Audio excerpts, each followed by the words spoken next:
NHIF building, that word NHIF has been scrapped off. They have written there SHA building. As you are speaking right now, we had started a hashtag for justice for Bruce.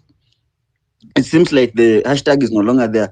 I would like KOT we had said that maybe we plan another demonstration on Monday for Bruce, and maybe we also tell Morara he comes out and pull out that crowd so that these people know, whatever happened to Morara, it was to Bruce, it was injustice. He was a human being. Imagine he was sodomized without no protection during that sex. What if Bruce amepata infections? What if Bruce amepata HIV AIDS mzee alikuwa nayo? You can imagine the torture that boy is having mentally. What if like they had sex with him mpaka unasikia kwa wakirecord there's another man saying shusha ndani. Really, are we even human beings? Is even the governor a human being? What if those who, yes, that man ejaculated inside the anal of that boy, which is very bad, and that man had HIV AIDS or STI? How is this boy going to cope? Maybe apate ukimwi ni mtu wa kumeza dawa daily. Really? No, that hashtag, we have to make it come back. Let us go out for Bruce. Let us go. Hata kama tutakuwa watu 15. Let us go out. We need to go out for Bruce in the streets. We need to go out. We need to go and say, you know what? Justice for Bruce. You cannot tell us you arrest somebody and you release him and they pay people in the coastal region. These people celebrate him. Bruce right now is in the hospital under medications. Our watu ambini medications za nini? There's a lot, even the government, those people close to Bruce maybe hawezi disclose. Maybe ako kwa medications za ARV since afanyiwa hivyo amepatikana nayo. I'm not saying so, but may God forbid. This boy needs us now more than ever. His only mistake was saying that Governor Abdulsamad Nasir had given some tender to his mother to supply food in public schools. Which is why give your mother to supply food and you are a governor. Wewe ulishe mama yako pea watu hawana kazi hizo vitu wa supply. Mkizidi kurotate pesa amongst ourselves, sisi watu wa chini tutapata pesa lini?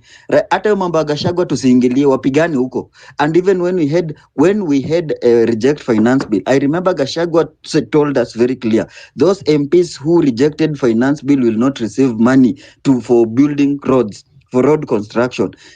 Let nobody here try to side with Gachagua. Gachagua is also part of our enemy, and Ruto is number 1. Gachagua is number 2.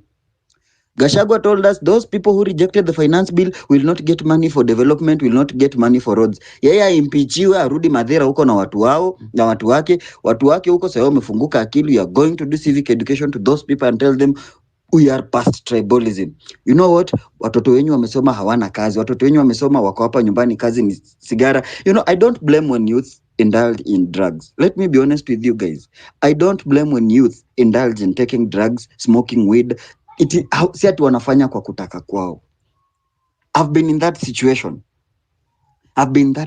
Nimeshaifungiwa nyumba, nikaenda single room, nikafungiwa, nikaenda Mabati Kasarani, tena kanilemea. The only thing when you relieve your mind is when you smoke maybe that weed. Mtu anaona nikismoke weed at least naenda kususpend depression even if it is for 4 hours, alafu nipate nilale. Tena ikirudi ni hit tena because you have no other option. Hao watu si watu wanalewa kwa kutaka kwao. You can see those youth who are doing very well outside here. Maybe wamefanya crypto, wamemanage and whatever. You see, they don't smoke daily. They don't do those partying daily. But mtu mwenye ako hopeless, hana anything. Ako na stress kwa nyumba, hana chakula, hajalipa rent, maji, stima. Anafika kwa nyumba, mbele nyuma ako na 100. Amenunua sukuma 30 bob, kitungu ya 5 na nyanya ya 10 bob. Stress ina muswaga left, right and center. Unapata like that youth has no what. Mi kichwa ina bust. Let me just go and smoke weed. Niende rooftop, nirudi nilale. Because they lost hope. Their parents wako ushago na yeah. So as I finalize, I want to tell you guys one thing. Let us not be divided on tribal basis. Number 1. Number 2, even your area MP will not come and tell you he's doing the impeachment of Gachagua in your favor. In fact, waende wapigane huko. Gachagua akikuwa na shida ilikuwa shida zao. So KOT, receive my flowers right now, brother. I'll look for you later. Today I had a talk with you, man. You are a wise person and you are among the people who are needed also in this movement. Everybody is needed here. Hakuna mtu atakikani, kila mtu. And also you guys, when Osamo Tero comes back to say, wacheni arudi, like he did his mistake, he learned. Tuache hizi vita za ujinga, tisijui ulifanya. Okay, it's only a fool who doesn't change his mind. I was among the first people who campaigned for William Samoei Ruto in Western region. Hadi kwetu kwenyewe. And right now, I changed my mind. It's only a fool who doesn't change his mind. Let us forgive everyone. Let us come back. Right now, all we need is unity and mobilization. Guys, we are doing it for on Thursday. Justice for Bruce in Nairobi CBD. Tuende mali head of prosecution ama sijui ndo nani ofisi zao zinakuanga tao. We go for justice for Bruce. That boy is going through a lot. Thank you, Thank you. Mzalendo Have a Land. blessed evening all. Mzalendo, first of all, we thank you for your contribution. We thank you for the energy that you bring to the movement. We are sorry, condolences for the loss of your mom. And thank you for the spirit and everything you said. It is absolutely true.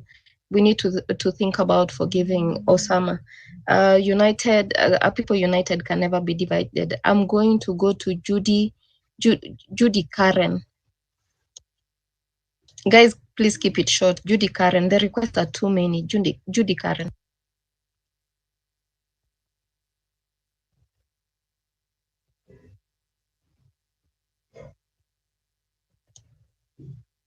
Judy Karen, are you there? Are you ready? If not, Clara.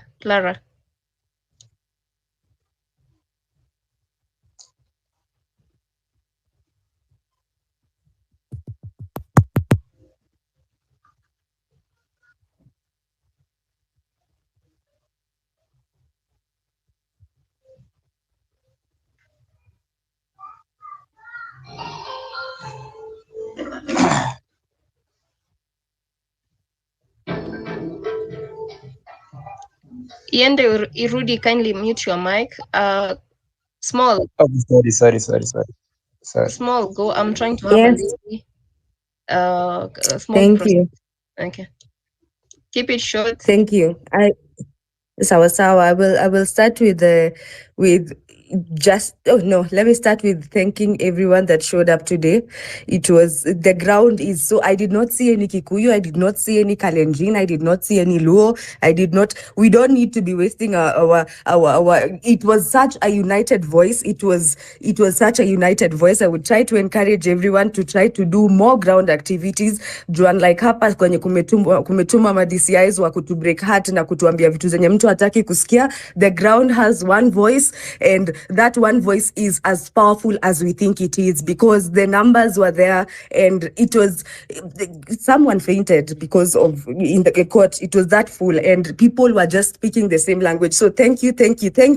Let's keep talking about our issues. I think there's a lot of things to organize. I'm seeing if you're interested, Morara is holding not a space alive, but it's more of people that are coming out that want leadership. I don't know if Sonko is there, not want leadership, but people that have some level of aspiration to become leaders. I am hoping that you'll be able to engage with the group of people and also do ground activities. We need to start coming out because the ground is ripe. Maybe if you ask me, the ground is ripe, and we just need to really organize. And I think the time is now.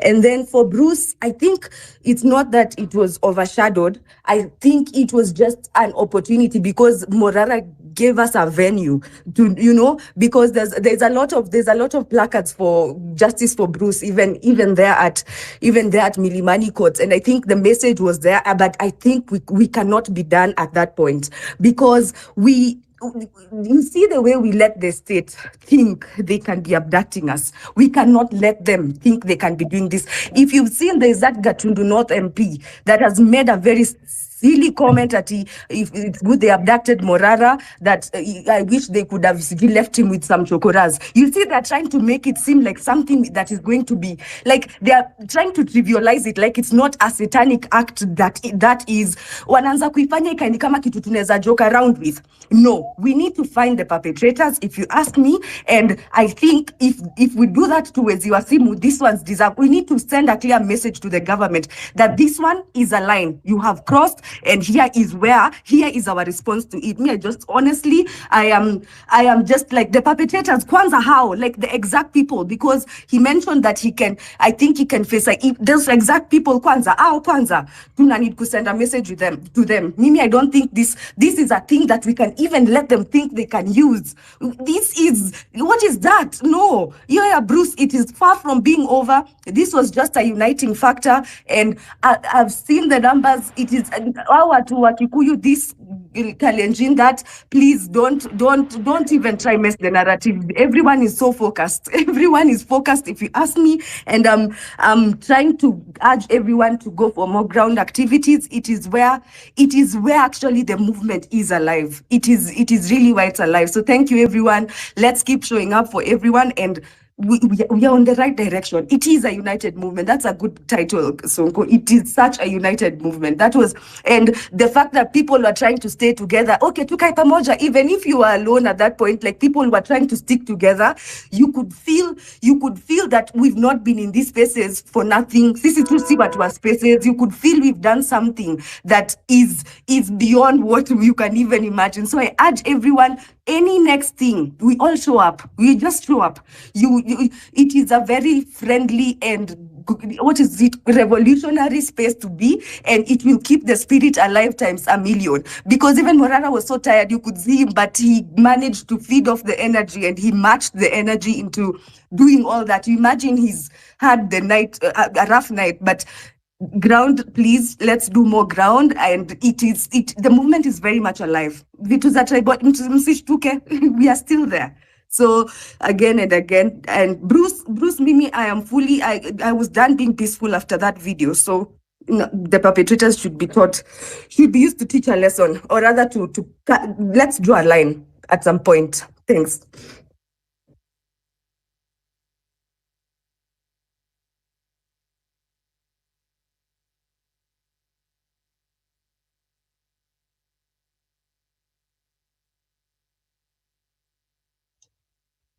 Thank you. Thank you so much, Small.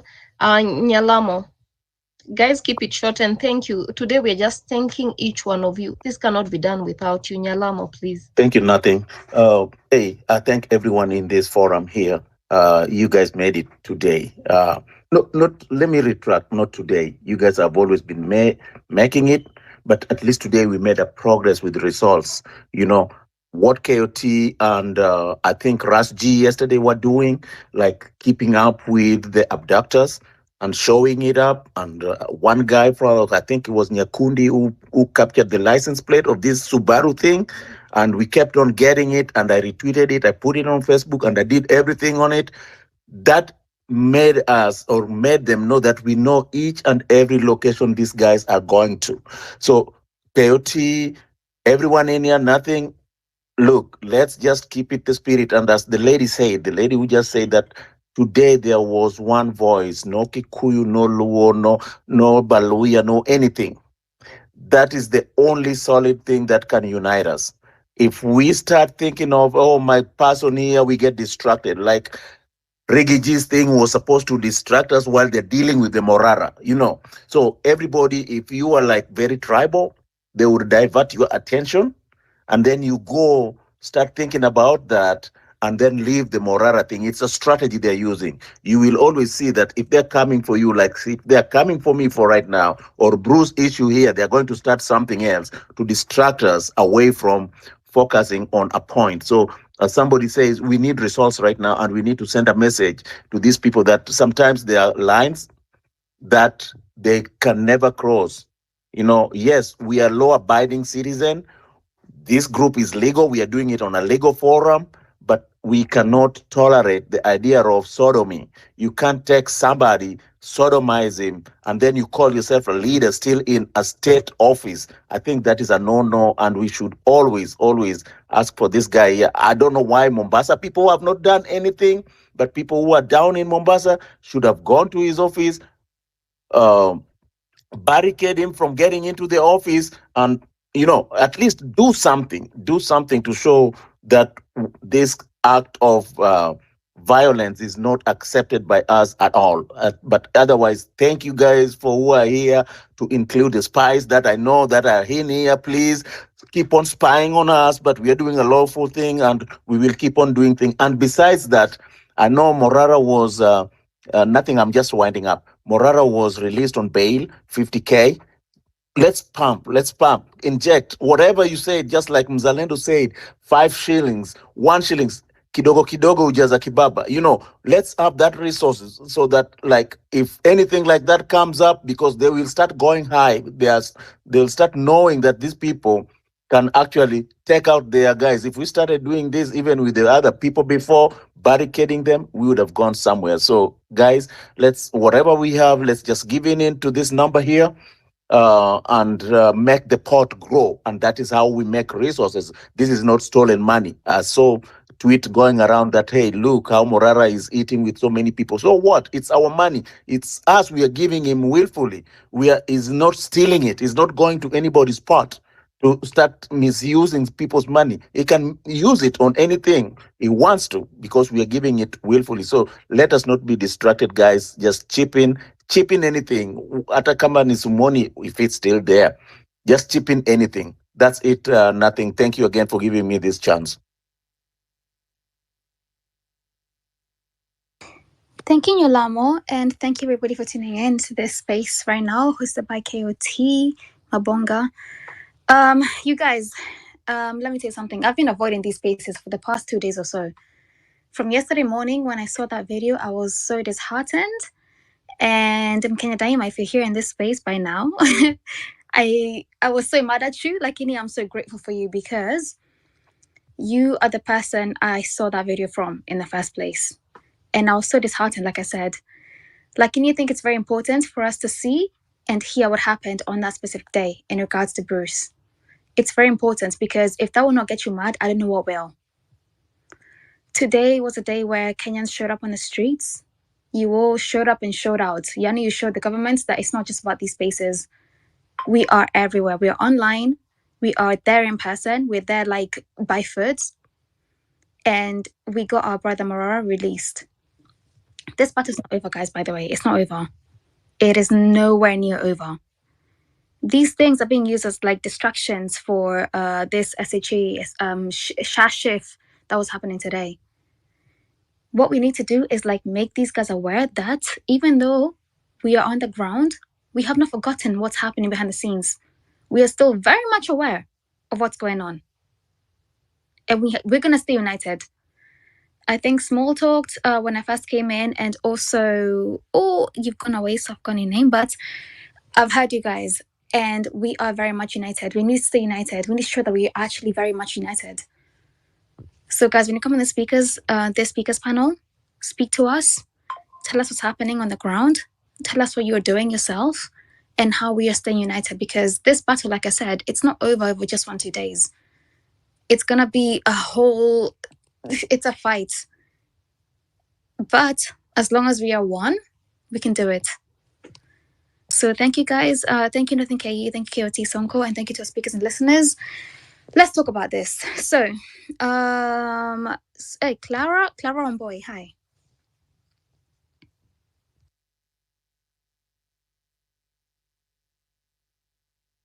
Clara on boy, can you hear me? Okay, let's go to Honeyflower. Honeyflower? Hey, thank you guys. Acha niseme tu it has been a good day today. Vile tu mjitokeza na sisi wenye hatukufika huko hata kama tuko mbali. We did our best while in media. Ile retweeting yenye tulikuwa tunafanya, it was not just a joke. Umoja kweli ni kitu ya maana sana. Cause hata nao pia wameifeel, umeona? Wameifeel cause hakuna jokes sahi, wanajua tu sasa huku kuna ni kumoto. Sasa kitu yenye iko tu sasa hata huku penye niko ameanza kuifeel, watu wamutaki kabisa, hawamutaki totally. If you talk about that guy, surely hakuna mtu anatamani kusikiza stori za Ruto. Hiyo hata kama ni wakale wenzake, hakuna mtu anamtamani. Wanataka tu aende for all aende kabisa, cause life imekuwa design nyingine mbaya, hata hakuna mtu anatamani, cause abduction, hata vitu zingine zifai kusemeka hata mbele ya watu. Sasa I thank you guys cause it has been a great day leo. yeye muonekana tu hata mbele. Yeye mwenyewe hata mwenyewe amejionea chenye ataendelea kufanya. Kiendelea kufanya upuzi yake, next day itafika tu yeye naye atajua juu. Anafikiria parliament, si wote tunapumua hewa. Hakuna mtu mwenye tuwezi fikia tu ni Mungu.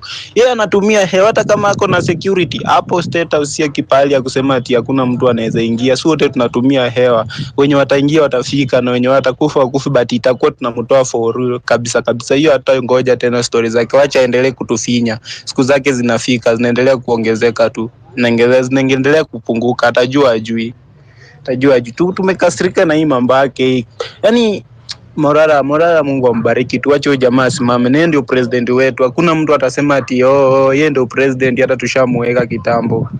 Kuna wenye huku wanaanza kusambaza mapropaganda to ati nilimtumia pesa, hakuna chenye anafanya, ati anakula vizuri. Watu wengine mimi nashangaa mtu akili yako inatumika inafikiria kweli. Kwa nani alikuwa alikupea M-Pesa na mpini ya M-Pesa ukakuwekea pesa ukatuma? Kuna watu wengine ni akili wanatumia kishundu, hawana akili. But wameiona sasa wenyewe. Wamejua, walikuwa wanataka kutest waone venye ako na wafuasi wa gani, but ameona mwenyewe. Wacha ajaribu na waendelea kuja. Tunaendelea kuelimisha watu hata huku. Tumechoka na yeye, tumechoka na Ruto, hataki mambo yake. Huyu jamaa ametuumiza, economy na kwamba kila kitu anaharibu. Alipata kila kitu, at least ilikuwako. Sasa hata kushika pesa ni ngumu. Kazi unafanya ndio utafanya, lakini pesa unapata ni kidogo, hakuna pesa. We are suffering. Shule ndio hii ni ngumu, masomo wengine tumeachia kwa njia juu tu masomo, help ikuji kila kitu. Yaani vitu it's not in order. Huyu jamaa ametuumiza. Anataka hata masomo ikuwe ngumu, tusikue na elimu. Guys, let's continue like this. Thank you. Thank you very much, Honeyflower. Let me tell you something. One thing I realized, the worst thing that could have happened today, or even yesterday, let me say that, was for Morara to be abducted or arrested, whatever you call it. That's the worst thing they could have done to themselves. Because yes, it was a test. It was a test for us. And I am so grateful to anybody that pulled out on the streets, anybody that showed up, anybody that did anything in the diaspora, whoever contributed to any sort of motivation for the guys on the streets. These guys do not know what they have coming from them. This is just the start. We're in 2024. This guy has to come up before 2027. So, let me tell you, we have to keep this fire going. Whatever happened on the streets is just one day. It's just one evening. Lakini kesho, ama Thursday, ama whenever. Let's keep this fire burning. So, Collins Otiambo. Collins Otiambo, hi.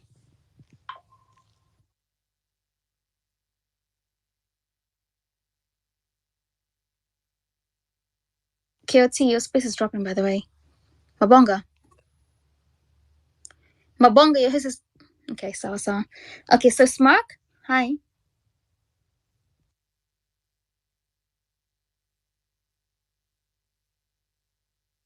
Smark, can you hear me? Okay, Toria? Yes. Can you hear me? Hi. Yeah, good evening. KOT, your space is gonna drop in a second. Please refresh.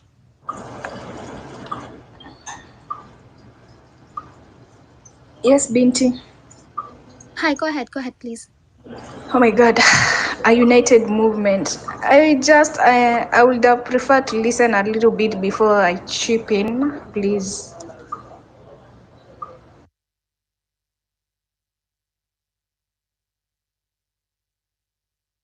That's fine. So let's go to Jasiri. Jasiri, hi.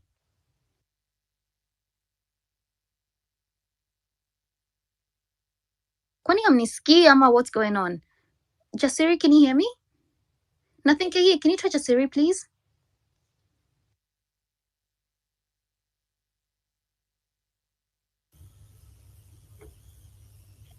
Hello, Binti. Hi. Who's speaking?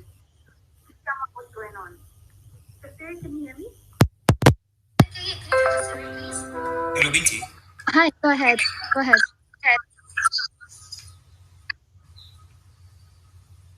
Hello, Binti. Hi. Who's speaking? Colin speaking.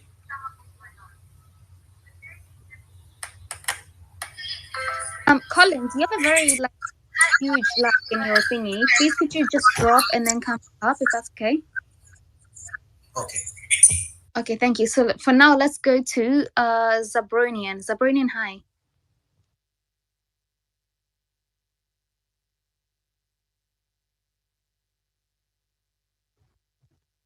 Zabronian? Hey, Ama, it's me. Okay, so Hassan Kula. Uh, can you hear me? Yes, ni mimi ama ni watu wengine. I don't know what's going on.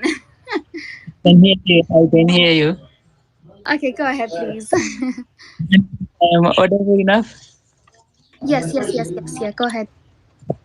Thank you for giving me opportunity. First, I would like to thank all Kenyans who has stand up for Morara.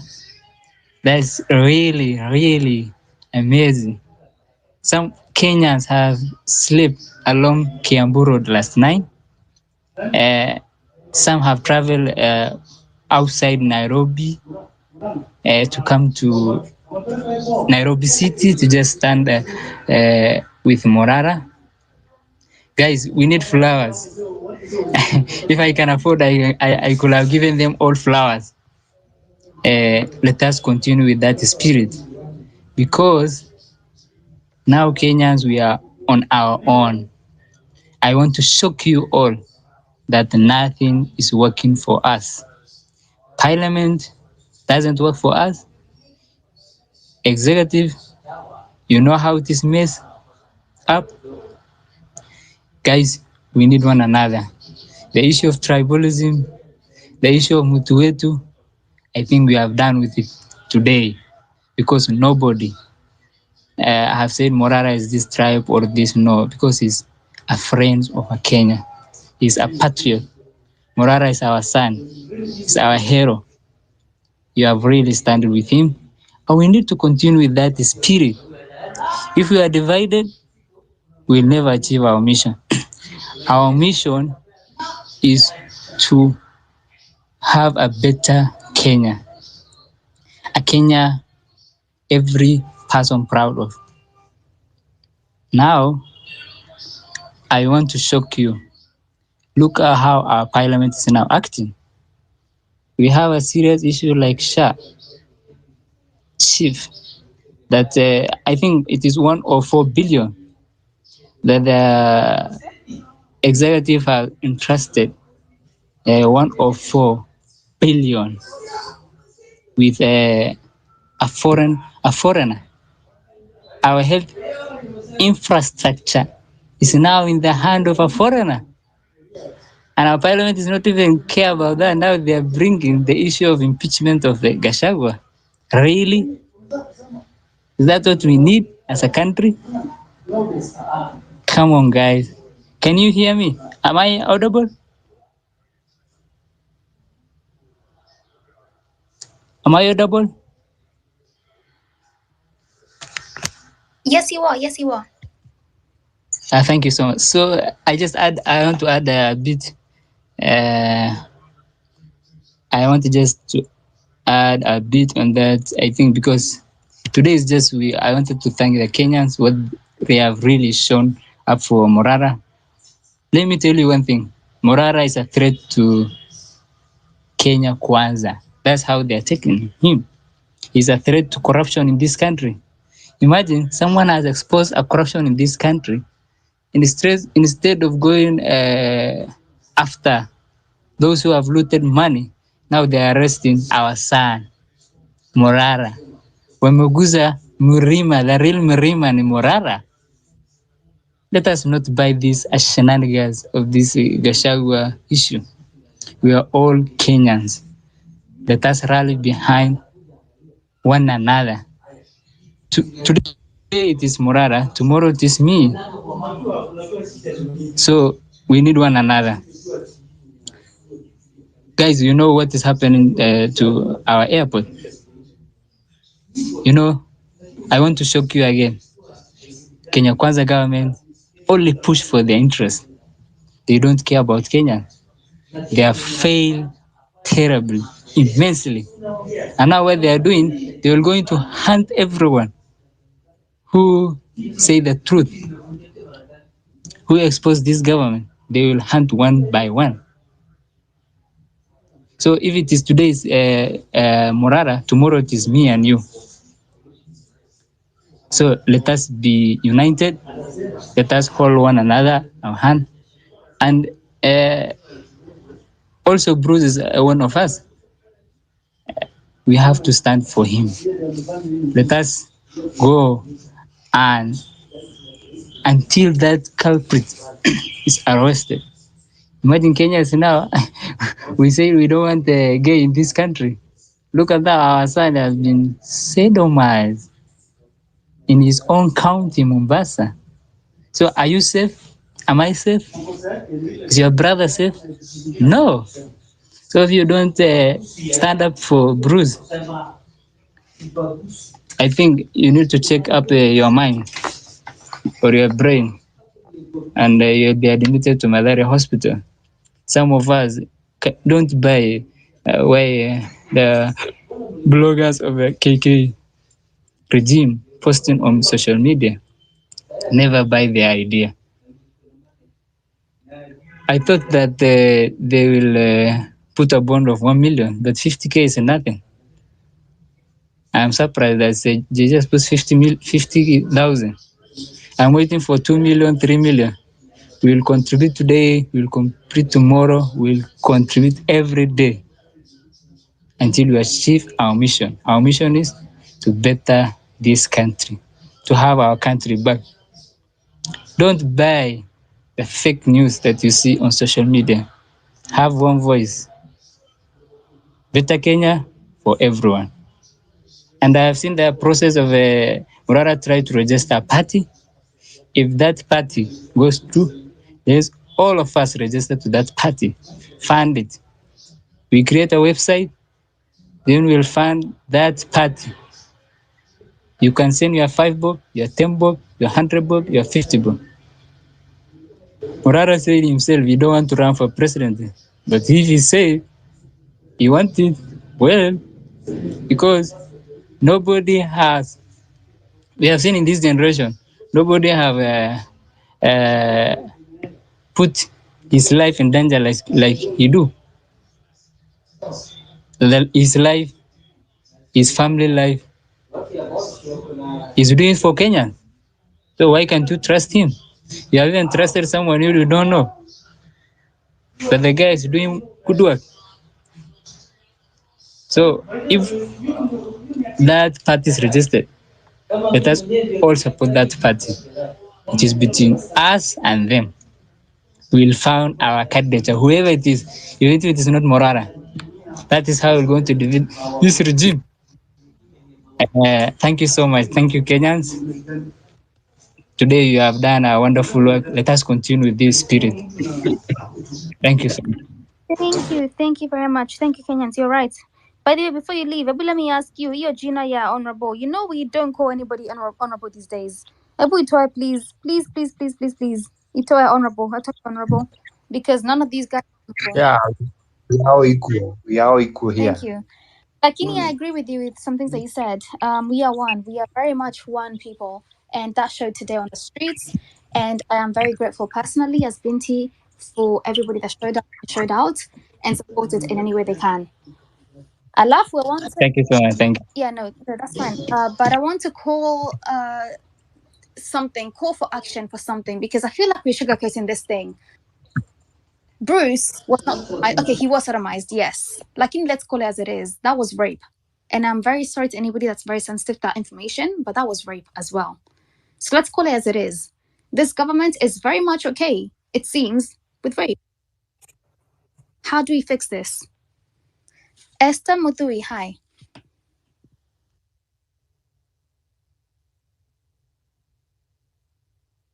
Esther, can you hear me?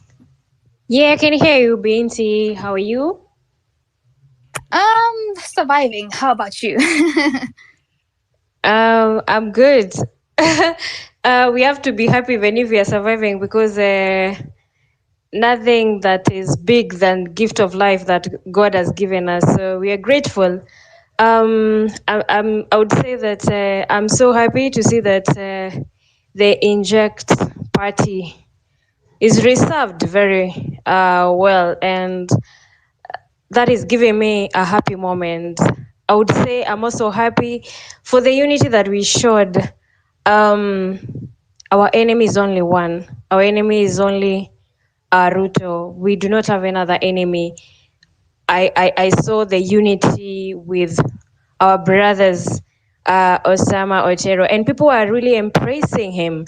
Let us just have unity. There's no enemy within us citizens. Our only enemy is just really one, who is Ruto.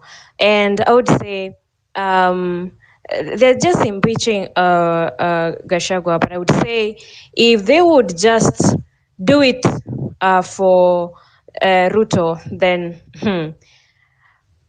I'm sure the MPs who are also going to be convicted and they will impeach Ruto very soon, because that is where we are heading. We are tired of these lies.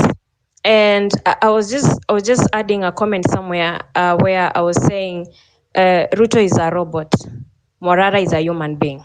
So we need leaders who are human being and who really have human in their being. So for me, I'm going to fully inject in Kitui County. That's where I am, as I saw another speaker was really saying if someone needs that constitution changed to their mother tongue.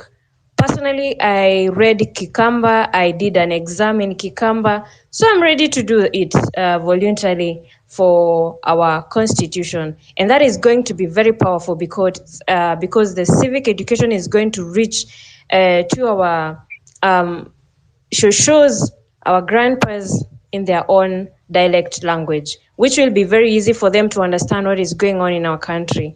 So asante sana binti, shukran. Those are my submissions.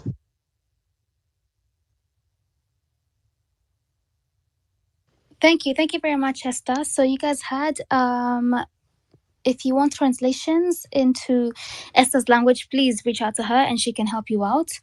I love you, you're very right. We want leaders who are human beings, not just that, but who are humane.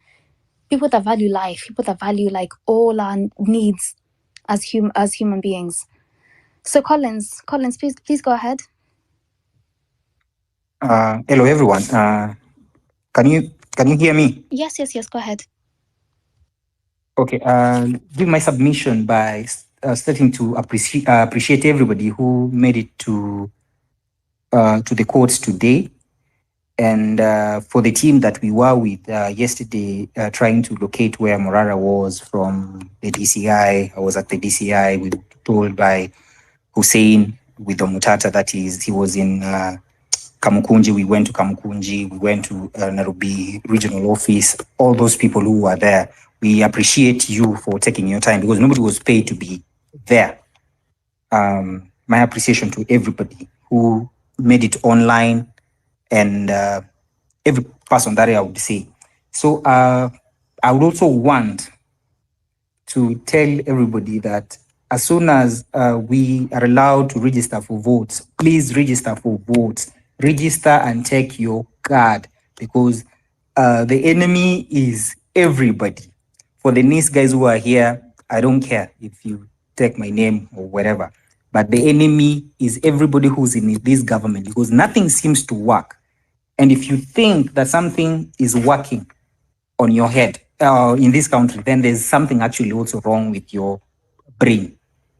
So take your vote when that time comes to register as a voter, because everybody is going home. We need to start afresh. No one is coming for us. If you've not realized that, then you also have a problem in your head. But nobody is coming for us, and we should not do your part. Do your part as an active citizen who thinks that things are not working in this country. The cake is so big. Just as the previous speakers said, he's in Kitui. He'll do his civic education in Kitui. So if you're in Kisumu, if you're in Mombasa, if you're anywhere, please do your civic education. And it's a shame also, let me say, it's also a shame to Mombasa bloggers who are actually taking advantage of what is happening. Like Bruce was raped, just as Binti has said. That was not whatever you want to call it, but that was rape, you see. And it's very wrong within this time and era that someone will be raped, and someone seated being paid 527 as a blogger tries to clean the mess. It's wrong. The best someone can do is to say, this is wrong. This was the best time to say, as much as probably Bruce was vulgar to the governor, but that did not warrant such a humiliating scene that Bruce actually underwent. You see. And another thing I'm also trying to push is, if anybody on your wall or anybody tries to push the tribal card on us, please try and shun it. Just stop that person. It's nothing to do with Mtuwetu. If Gachagua was amassing all this wealth that they claim that he was amassing, that was his. He was doing it for his kids and his close cronies, not us. So this shenzi ya Mtuwetu and nini, that is gone. My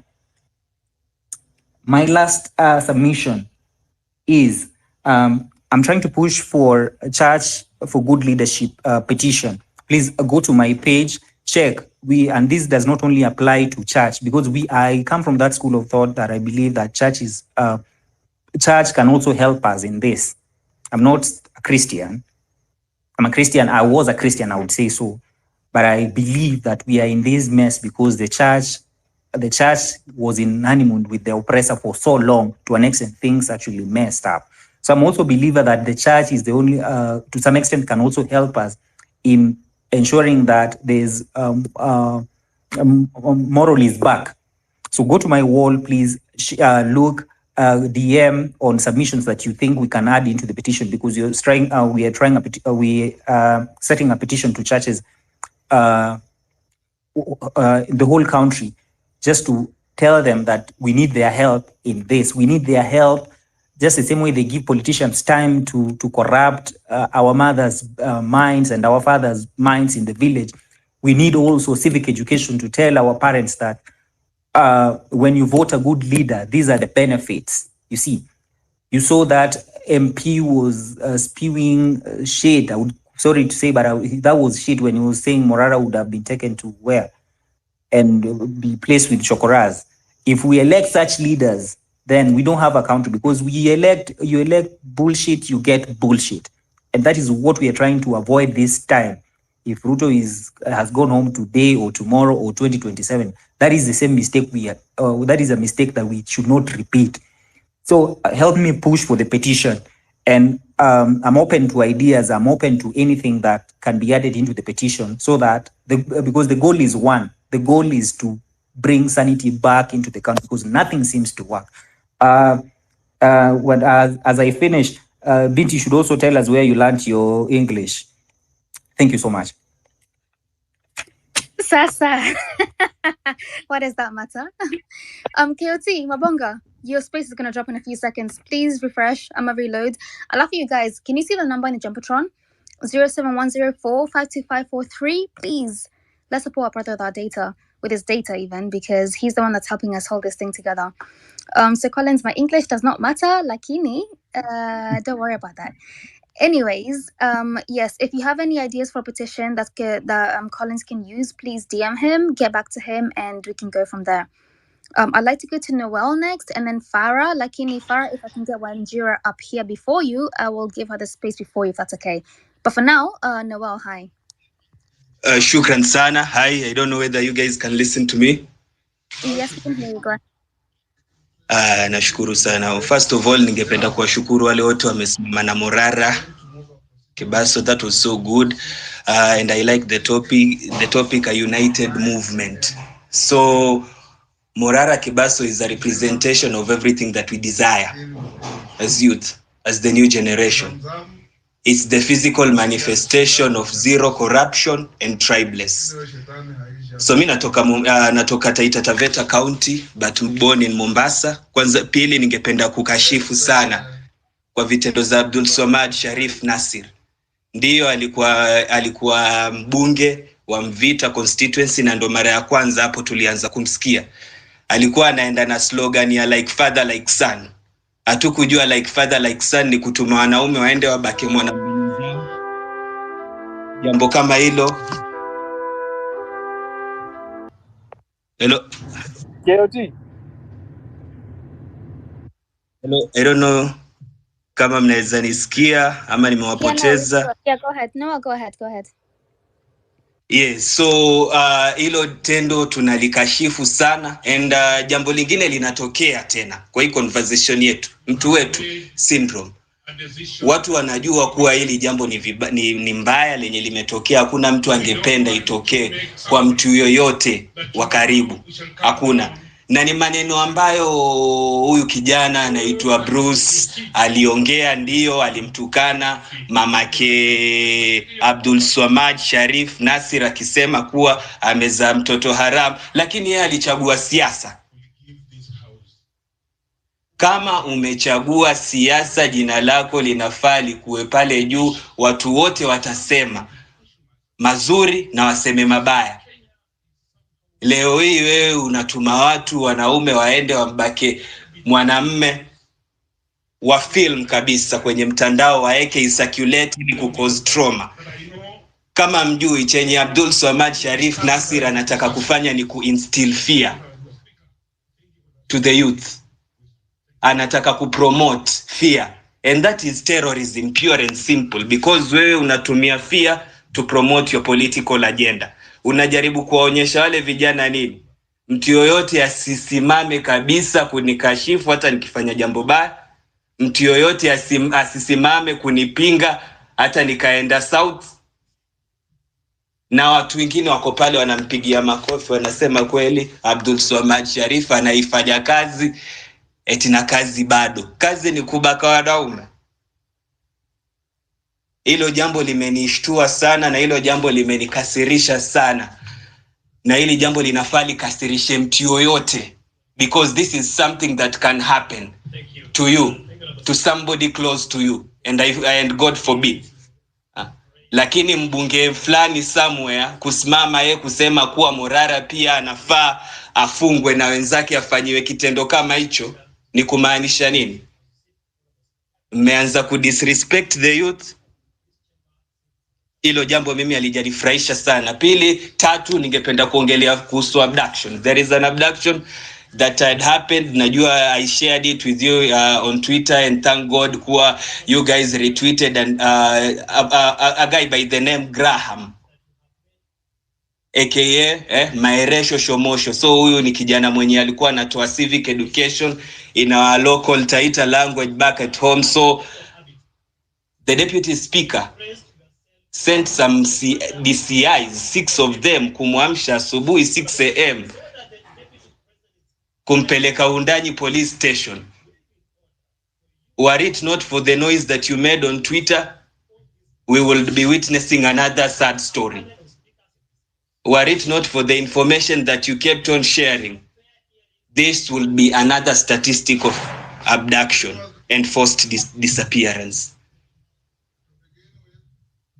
Good enough alitolewa on a free bond before 3 p.m. So again, I want to thank you and encourage everyone here. These are hard times to be a young person in Kenya. These are hard times for the youth who are advocating for social change. These are hard times for youth advocating for better governance in our society. We pray and hope that we stand with Morara, because now is the anatuonyesha njia nzuri, and the party ambao nimeona, it's Inject Party, we would love to hear more about this, because this is the time when you even support COST, because COST, we need more civic education than any other place. I can submit to you that Coast Province, we need more civic education than any other place. Thank you for the opportunity to be able to share this with you. And let's continue staying united and being our brothers and sisters keeper. Asante sana, shukran. Thank you very much, Noel. And I'll have you know that it's not just Coast. Like, I feel like all of us need some sort of education somewhere, somehow. But what I'm glad about is that today, as you said, we were able to show up and show out for our brother Morara, and now he's free, in quotes. So I'd like to go to Wanjira, and then I'll go to Farah, then Professor Fred, then Kingdom Bill. Wanjira, as you come on, can I just ask you a question? Because maybe it's just me. I'll just take one for the team and ask you, what is this motion for like a sensor motion? What does that mean exactly? Like what's the motion about? I don't understand it completely, and I'd like you as an advocate to sort of explain to not just me but anybody else that's there wondering what it's about. Yeah, Wanjira, hi. Inti, how are you? I'm good, thank you. Surviving, like I said, but yes, we're here. Okay. So let me I'll just go straight to the question you asked me. When I come on these spaces, I like to say that I have a lot of respect for Kenyans, and I would not like to give inaccurate information. So just like the last time, give me a few minutes. Let me confer, and then I have an idea in mind, but let me confer and then come give you proper answers. But the reason I came on here, Binti, was to say three things. Number one, and this is for the public, but specifically to advocates and friends of advocates that are on this platform, we need to start having a conversation about the weaponization of laws in this country. And when I say laws and weaponization thereof, I am talking about specifically the Computer and Cyber Crimes Act. What I have is the use of that act to sort of be a gag. It feels like now a lot of people are afraid to post things because you never know who is retrieving these things and what time police officers are going to camp at your door trying to take you, and what you're going to be charged with, like we used to see now, is not, for example, incitement to. Those charges no longer hold water. It is something that you tweeted about someone. And accurate as it may be, the point is, number one, to inconvenience you, and number two, to create a record, right? So that, for example, in those forms, you want to check whether where you have to check, for example, have you ever been convicted or have you ever been charged with? You will have to mark correct there whether how, regardless of how frivolous that charge was.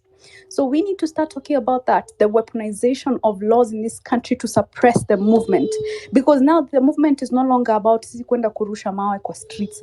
We have to be smart.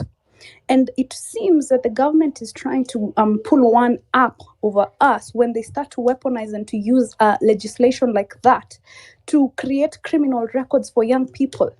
I know, for example, I'm not going to say who right now, one of my clients is also fighting a charge in the Computer and Cyber Crimes Act. Morara today was charged under something in the Computer and Cyber Crimes Act. So we have to start thinking about that, because that act is quite vague. But vague as it is sufficient to inconvenience you as a young person. It is sufficient to send a chilling effect on those of us that may want to criticize the government. That is number one. Number two, I want to talk about something I'm not sure I have heard you people talking about it. Githongori, is it North? I think it's Githongori. Elijah Kororia is MP for where? That MP who went yesterday on a radio station event by Royal Media Services. I think it was at Inoro yesterday. I was there during that session, and he said that he's very happy about the way Morara has been arrested. In fact, if it were left to him, he should congratulate those officers. Not just that, wazungushe Morara kabisa, and that this was said now in vernacular. Wamzungushe sana. In fact, if it was left to him, he should be taken to a cell in Gatondo North here. Sorry, it's Gatondo. In Gatondo North, and he should be put in a cell with chokoras. Now, if you have studied Bruce's case, then you know that is what happened. He was not put in a cell with chokoras, but if you know who is alleged to have done what they did to Bruce. It was people that were paid.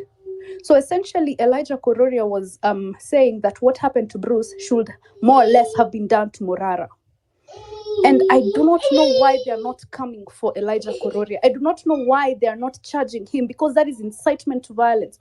That is essentially this government allowing sexual abuse and sexual violence to be used against young people in this country as a weapon, again, to send a chilling effect to those of us that want to speak up against the government.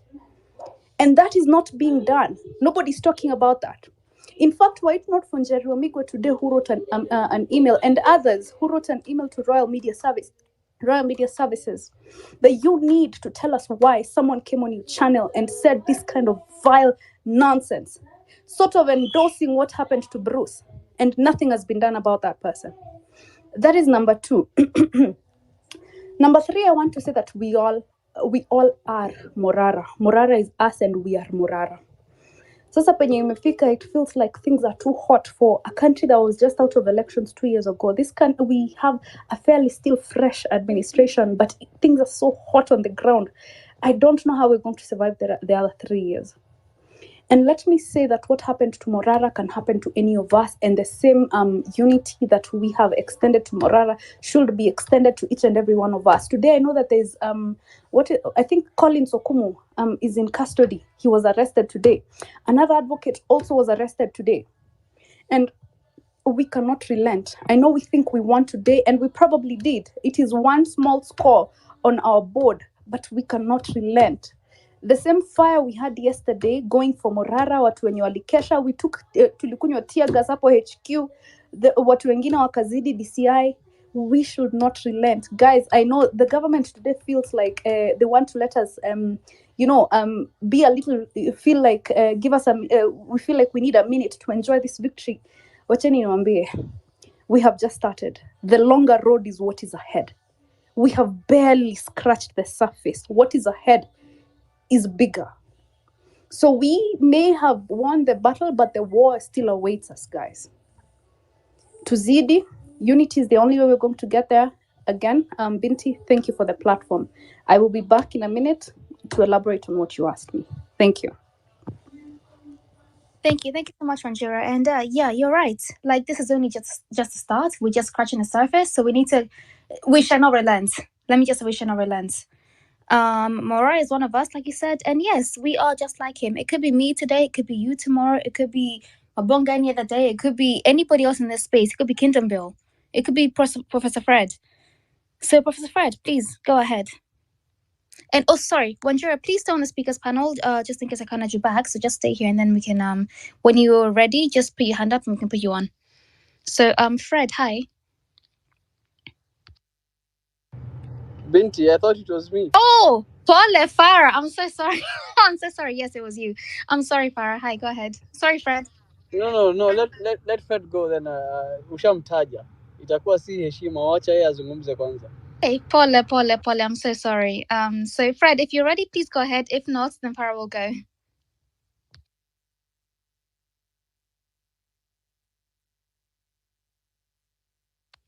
Farah, I think it's your time to go, I guess. Sorry, I'm so sorry. Don't worry. Usichukulie maisha serious hivyo. Anyways, today has been a beautiful day. Very, very beautiful. I was lucky enough to attend the court session, and the kind of unity of purpose I've been trying to talk about, we actually saw it since yesterday when it started with Bruce, then Morara, but we shouldn't hatufai kutawanyika tena completely. We have something that has united all of us, and now imagine the threat ya wewe kuzungumza ni kubakwa. It doesn't sound haikai real, but that's the world we live in, where you speak out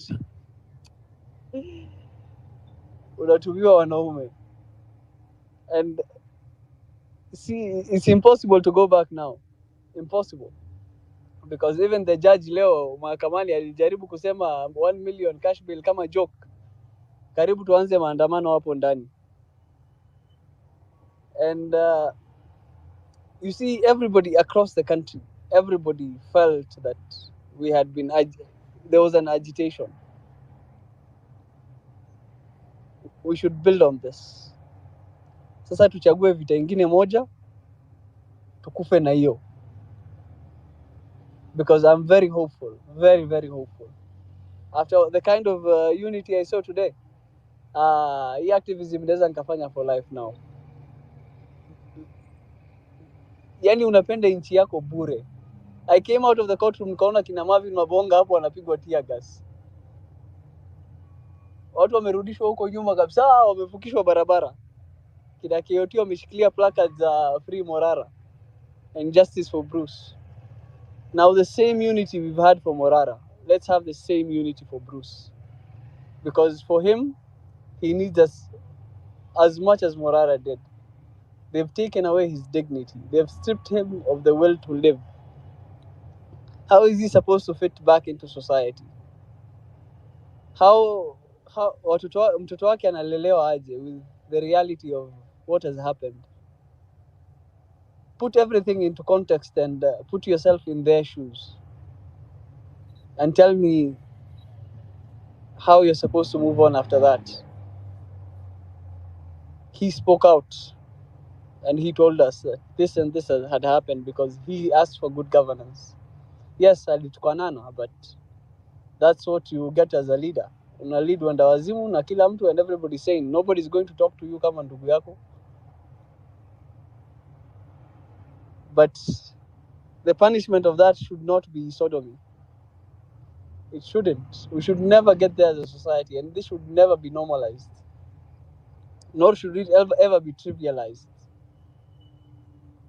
I saw somebody here online yesterday talking about it being a Western culture and why we should be okay with it. Hii ni upuzi. But one thing, I am really hopeful. After what I've seen today, hii Kenya ni yetu. Na Kenya ni home. Thank you guys. Rightly so, by the way. Kenya ni yetu na Kenya ni home. One thing that you mentioned is that you don't want this thing to be normalized or trivialized, and I want to add desensitized. The gravity of what happened, I said it's more than sodomy, it's rape. It's more than just sodomy. So when you're speaking about this, I'm like just researching whatever you're doing, just remember it's a very, very serious thing. And we have to take care of our brothers and sisters. But the one thing we're maintaining is today people showed up and showed out. People actually went to the streets. There was movements. There was young people are just, it was like 24th June, but just like people are just there to promote this and to encourage your brothers and sisters. So let's keep that same energy. So Kingdom Bill, I can see you here. I don't know where Professor Fred went. Lakini Kingdom Bill, please go ahead.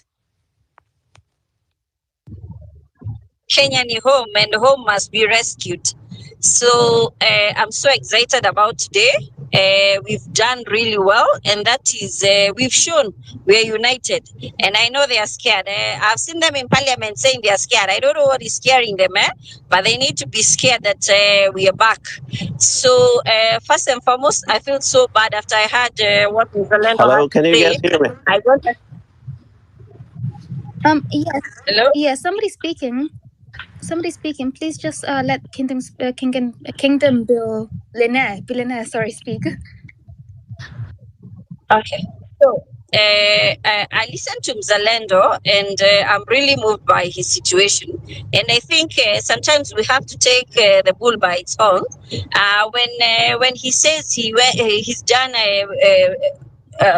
by biomedical engineering, I think from time to time we also must push and make sure some of our people get jobs. I'm sure if we pushed a few people will be able to get him a job. I feel so bad that he has to sell tea, yet he went to university and studied for all those years. So I think KOT should look at maybe getting a few CVs and sending to some of us to see who we can push to help them get a job, even if it's not in government, in the private sector. Another thing, let me speak about every time people see maybe KOT or Morara asking for money, We need to get off of the mindset that we are being conned. I saw what TikTokers did last night with I think the highest the viewership they had was about 8 million. But nobody was calling anybody a con man, nobody was screaming. But here on Twitter, we need to get off the poverty mindset that we are being conned all the time. For somebody to leave Nairobi to go all the way to Bomet, it costs money. And I can tell you for sure, it's not cheap to drive in this country and to fuel all those cars. So why not support them? If you cannot support them, pray for them. You don't have to be a negative Nancy on social media and just be trying to pull them down. It takes a lot for even for them to go put their faces on these projects, be on the front line. So can we support all the soldiers that go out to do this? Let's not be negative. If you cannot go out and fight like they do, support them in prayer, support them financially. Another thing, now that we're here, like I know Farah sells maziwa ya ngamia.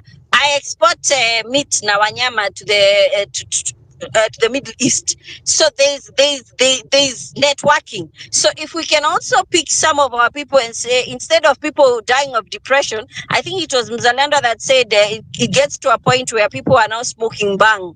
Let's now get our soldiers to smoking some of these things while we can help. Let's push KOT, have a day where you can pick up a few CVs, post them on social media. Let us all try get them somewhere, or let's all even refer them to jobs. Let's post the jobs that are available for them to apply, and let's keep pushing that every one of us will be mentally stable and nobody should go into depression. And let's also not depress our leaders by negativity. Let's stop being negative. We have one enemy, bad governance and Ruto. That's it. So can we drain the swamp? And also let's work really hard to make sure we fight for our soldiers that are captured. Today I know Collins has been captured. I forget what the other name of the other lawyer is. So can we also fight for them? Make sure that by tomorrow they're out of those cells, and they're presented. If they're presented in court and there's a cash bail, let's pay for them, and let's make sure also we tag LSK on this issue. They also try and help us out on this issue. Those are my submissions. Thank you. Thank you very much, Nathan. Nathan, Kingdom Bill, Kingdom Billionaire. Thank you very much. Yes, you're right. We need to support everybody at this point. It's not just about Morara. It's not just about Bruce. We need to support everybody. Collins, please, let's amplify this. Let's make this trend right now, because the same way that Morara got out is possibly the same way that somebody else could get out. Let's help them out. And if you're able to, whether it's physically, financially, however you can do it, do it. Don't stop. Just do it. Okay, let's go to Smirk. Smirk, hi. And by the way, Wanyama, I can see you down there. Please come and co-host, because I have to leave for a few minutes, but I'll come back. But Smirk, hi. Hi, yes. Good evening, everyone. I really first, let's thank God for this massive day, because today everyone felt the energy. The energy that was on the ground was different, and it instills hope in us. This generation is honored to change the country, to change the history of this country forever. Because I've seen the registration of the party inject. That's a very good growth for us. Na chengine pia nataka kuongelea about people unite. Let's keep uniting this movement. Let's go massively. Let's camp. Let's do things accordingly, and let's prepare ourselves, because it's just a start. Ndo tumeanza, na I just pray every day that this movement bring more success as this. Ndo tumeanza, but united generation is very much. The second thing is about people engaging on their timeline. Please keep educating your followers, keep educating your mother, keep educating your sisters and your brother about this movement, because they want to bring change, and the change is in us, and we have the vision, of changing this country. The other thing is about the Mombasa thing, the sodomizing of that Bruce, that blogger. That's very traumatizing, and they must be held accountable for that, because is something very, very. It's not supposed to be in the 21st century because it's something very, very bad. What are people doing? Then the other thing is about Mombasa people. Watu wa Mombasa sijui mko wapi. Watu wa Mombasa, you are you are so behind. You can't, I don't know, hiyo kitu ya Bruce imewashtua because people can't go to the street. I don't know why. Wamewekwa fia. Wanaogopa sijui kwa nini. Please, this is another generation. We have the freedom to speak our idea. We have the freedom to speak out whenever something is bad. And the other thing is about people. Let's unite. Not only Mombasa, but for us Kenyans. And let's take this country to the next level and let's admire the change that we want. Yeah, thank you.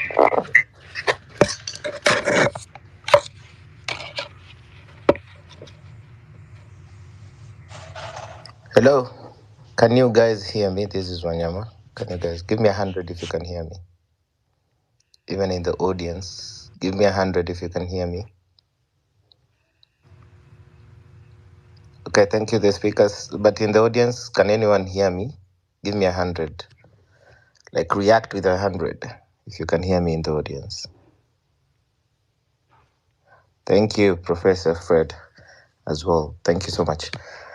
So, Wajama, if I be honest with you, there's some bit of tiredness that has been around. We are tired, especially also the hosts and the co-hosts. Wanakuanga tired sana, despite all these things. But today I feel some renewed sense of energy, especially after what we showed each other from the timeline and on the ground. And it's a beauty, chenye tunaona saizi, and that's at least from me. It's a beauty that we have seen that Morara has shown that kuna uwezo wa kukua structured, and us just bringing our numbers into one basket and saying enough is enough. Our call is for good governance. Our call is for people to have some good rights, the deserved rights. It feels good to be Kenyan. It feels good to be a person who feels like, mwananchi mzalendo. It feels so great. I could just ningekuwa na uwezo ya kulia ningelia, lakini mimi siwezi lia. Heri ni kwetu na goosebumps, lakini siwezi lia. Hapo imekuwa ngumu kidogo.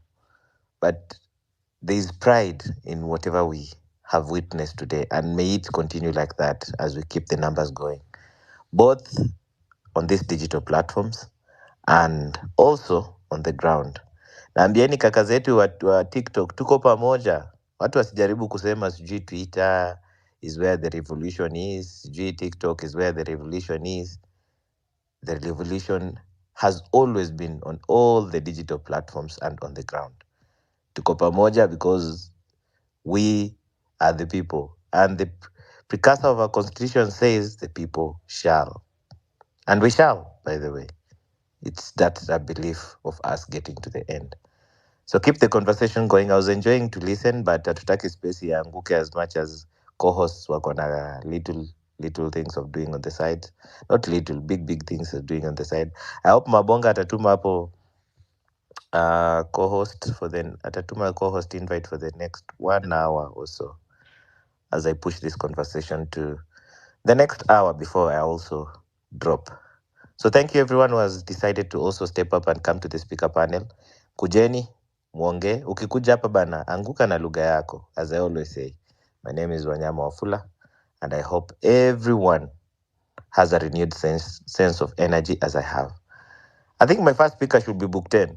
Book 10, Omwami, kama mnaona Book 10 amekuja. Book 10, Omwami, ongea tukusikie.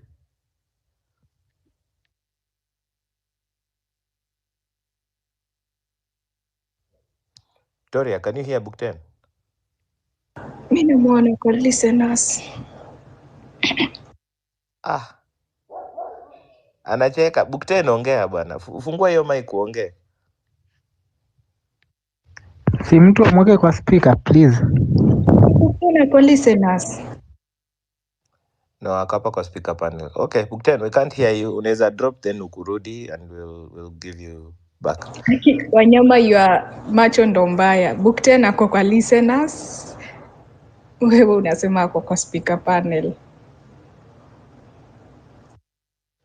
Okay, irrespective of that, let us get to other speakers. Kwanza wase wenye hatujaisikia in these spaces, I really want to hear from you. Request for that mic. Nyinyi ndo watu nataka kusikia leo kabisa. Iko watu hapa kama Lazarus, I haven't heard from you. Mi sijai kusikia, but leo wacha nikusikie. Gatimo, what do you have to say today? Okay, thank you. Achara mimi nijisikie nikiongea tu hapa. Well, first of all, I would like to thank everyone mwenye alitokea kwenda kureceive ama kwenda kutetea for Kebaso na also kumreceive. Like us celebrating mzee kama Kebaso is like showing the government like we the people, like as we rise we can also bring it down. So I like the unity, and I pray that we continue with the unity, not just with Kebaso, but everyone, including even the political class, those who are opposed the government. So I think they also matters most because because I think everything about the government is all about corruption. There's nothing like they compete for, like even for the issue of maybe the impeachment motion against the deputy president. So I think it's a matter of shares in the corruption. Is it because maybe somebody like DP want to eat too much than the others? Now they they become annoyed. So we shouldn't listen to those to some extent. We shouldn't be concerned with their fight. So if they want to impeach him, let them impeach him. If they don't want, let them, because at the end of the day, they still support each other as a political class. But now there are those political class opposed to the government. So I think we should work together with them. Like we united for Kebaso, we should extend the unity to those political class. So on the issue of Bruce in Mombasa, so I think I think there's nothing, or rather I have the insult like a man sending a man to go and rape another man. So I'm sure kila msee amewatch your video, and especially men, I know you have felt that pain. Umefeel your pain. Imagine whatever that guy went through. Tuseme hata hakupitiwa na kila msee, tuseme tu walidungwa tu na huo msee mmoja. You can imagine the pain. So I want you to translate that pain to now the government. So the same pain that you are feeling together with that guy who was being raped, you can imagine that's the pain we are feeling from the government. And I'm happy that situation came so that we can really get a sense of the pain and why we should be angered by this government, and why we should fight to make sure that this government goes home. Because to be sincere, saying like we can give them up to 2027, if you're supporting that they should go up to 2027, it's like you have no sense of time. Like it's like you think you don't have time. You have all the time in the world, like waiting for another three months of abductions, disrespect of the law, insensitivity to human sufferings. Now I cannot imagine. So we should unite and make it, let us make it as a goal. Like, let's say latest mid next year, we should have these guys gone home. That's why I support Ruto must go. And that should be the real end goal that we should all look up for. Thank you.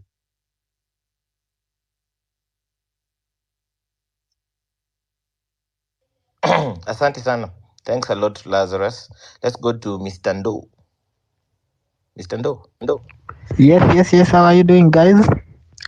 Today I I was cannot just hear Mr. Ndo. I don't know hello, what's happening. hello. Mr. Ndo, going once? Yes. Can you hear me? Okay, I can't hear him. Toria, you can hear Mr. Ndo? Hello. Yeah. Okay, Mr. Ndo, just go ahead. Toria, let me know when he's done. Yes. Good evening, guys. So today, whatever all of us did was a great team and was good. Lakini saizi napitia hapa Twitter, saizi naona sijui mademu wa Mombasa sijui anafanya what. Nimeipost hapa kwa messages hapo tu hapo kando, sijui they are saying leave their governor alone, sijui whatever. Wangejua venye huyo kijana alifanyiwa. I have seen the video. The video is just disgusting. I was imagining if it was me, ningekuwa ni mimi nafanyiwa hivyo surely. That boy was hurt bana. Na hakuna mtu this government this. In short, from what I was saying, mambo na politician msiwahi jiingiza hapo. Hata hawa watu wanaimpichiana huku, they know what they are doing. They are at the same game. Hawa watu ni bure kabisa. In short form, anyone who is looking for anything, any seat like a politician, that person needs, anatafuta power, ataki atikiti atipe power, just only power. Tebu niambie like Hassan Joe anasema ni worth sijui 2 billion net worth. Ni huyo mtu analipwa hata pesa ifiki 1 million. Why? Anataka power so that he can do his dark side of him ikuwe easier to access everything. And this government leo kwanza hiyo video yao madem wa Mombasa sijui ni akina nani, they are saying sijui leave our governor alone, leave what. Mbona huyo kijana kushikwa kitambo? Mbona ameshikwa saa zenye ametusi mama huyo governor? Why? Si wangemreport. That thing is just ni kama wanyama wanatreat huyo kijana. Kama hujaona hiyo video, ukiona hata usitamani kuiona. I'm just disgusted about this government. Na hakuna mtu anaona kitu kama hiyo. For today, I'm so proud of whatever we did. Hata kama I was not available, I'm just far from Nairobi. But whatever we did, guys, I supported where I could have supported by sending something, posting creating some posters here and there. But guys, whatever we did was good and great, guys. Thank you. We should keep that spirit, guys. Thank you so much for your time, guys.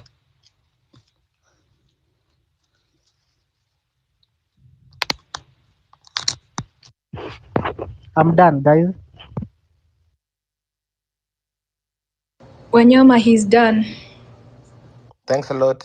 I don't know whether to say I agree with what you said kwa sababu sikukusikia, but thanks a lot. Toria, go ahead and speak. Okay. Me, I don't know what to say. I'm happy at the same time. I'm sad. Like, yeah, I'm happy with what happened today. It is a proof that our unity and the movement is still there, and we've killed this tribalism and division thing. Like, that unity is still there, and with that unity we can do a lot. What he said, like Wanyama, he said the Mombasa girls are defending their governor, saying that leave our governor alone, and this that's bullshit. I can't see like, why would a person be left to work free of charge and you've organized for someone to be raped? Mine is to urge you one thing. Let's use that energy to call justice for Bruce, and not only Bruce. If we are determined the way we were determined for Morara to be freed, we call justice for Bruce, I think we can accomplish whatever we want with that unity. We go ahead and ask the release for the people who were abducted, those who were taken in. Yeah, let's stick together, and unity, numbers matters a lot. And each and everyone who came through for Morara and maybe for our country, receive your flowers. I highly appreciate you guys. Thank you. Very important message, by the way. Everyone who's doing anything for the movement, we appreciate you. Hii kazi si rahisi, and you guys have consistently showed up. Consistently is the word. Consistently. Na give you flowers, and the journey is long as well. So, msichoke. Hatuchoki. Sawa sawa. Book 10. Na kuona Yes. umekuja hapa. Book 10. Mkwaje? Mnanisikia? Yeah, we can hear you. Go ahead. Yeah, so I just want to appreciate you guys wenye mlitana up leo. Tuli-inject venye inafaa hadi huko State House wakatense, wakatuma chopa ikakuja hapo kusavage kama mliona. Chopa ikapita wakaangalia kama dakika 5 hivi, then wakarudi. So I think whatever we are doing, I think it concerns them that much. So tukiendelea kufinya jamaa atakuwa hapo mpaka 2027. Otherwise, let's support Morara. Anafanya kazi safi. Ajulikane tu social media venye tulikuwa town ni Nairobi CBD. Everybody was cheering mpaka wazee wenye hawana hata smartphone. So kwa ground ako sawa, online ako sawa. So let's just support him until 2027. Tutoe hawa watu. Wametense kabisa, Morara amewatingisha kabisa. So tukiendelea hivi, I think tuta succeed. So ile influence uko nayo wewe, tumia kabisa kuuzia watu uoga. Kama kitu imefanyika kwa scenes, mimi wanafika huko. Kwa Rex, ilienda, lazima nifike huko ni amplify. Tuuzie uoga kabisa, tuonyeshe pia sisi tuko determined.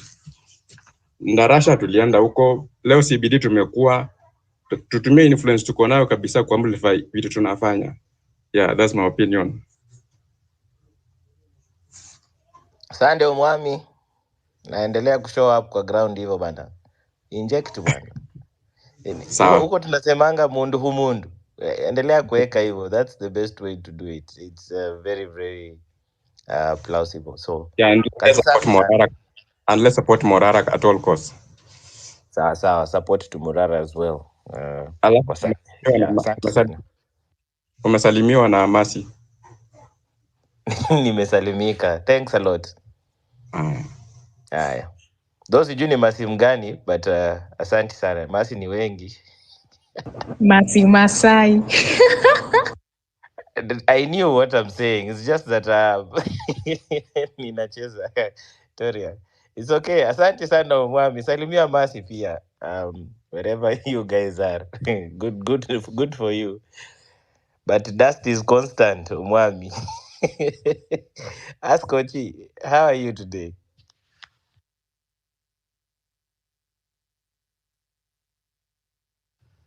Ask Kochi bana. Ongea. Kama Ask Kochi hayuko ready. Gitonga? Asante. Mnanisikia? Loud and clear. Thank you. I was in town today and I was very buoyed.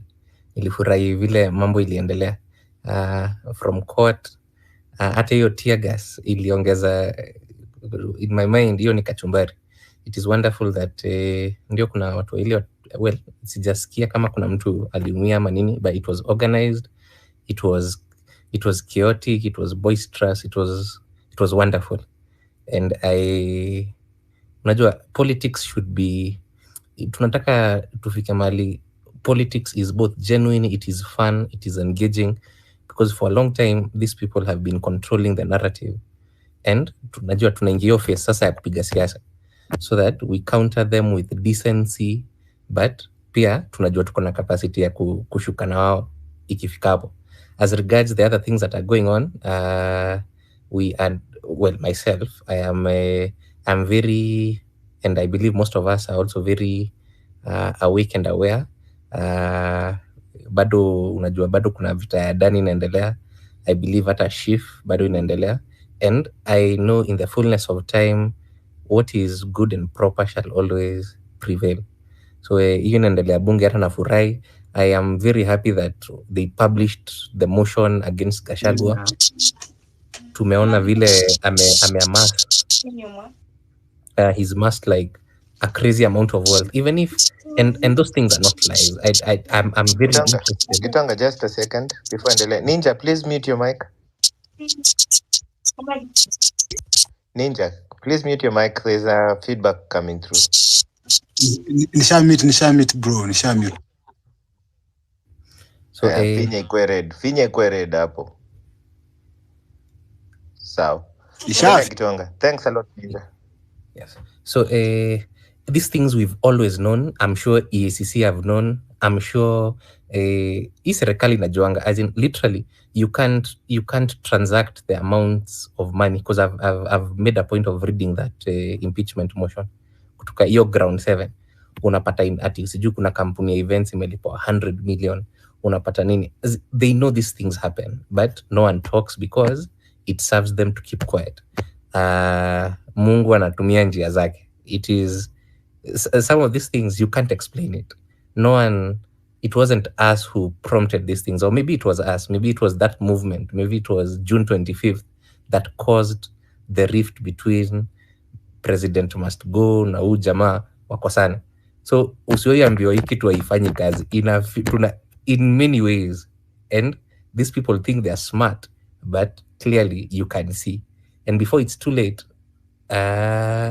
watajiweka kwa mtego. And this is it is necessary because it is boosting the message and it is boosting the mission. And from day one, all we've always asked for was good governance, competence in government operations, humility, respect for the people. And these things are not really favors, they are constitutional. Everything we are asking for is laid down and written. And I am hopeful. I am nikiangalia next week, of course hawezi najua bado tutagonga mwamba next week. This government will always find a way to like try and put us down, but we welcome them to try. And if ever you feel down, remember moments like this, look back and say hapo hivyo tumeweza. And let's see what comes next week and the week beyond that, but tuendelee hivyo hivyo. I'm also very happy that the people of influence stood together today. They were seen, they were heard. They, every person who could make a difference did. Na nashukuru sana wenye wamejitokeza na wenye wametoa time yao na wamejitolea na resources zao. Thank you. Asante sana, Mr. Gitonga. And by the way, thanks a lot for the people even messaging me. Hey, saizi Wakenya mnaweza kuwa na show of unity bana. Hey, it's so amazing as well. And that's what we are asking for, people to show up. Wajiru.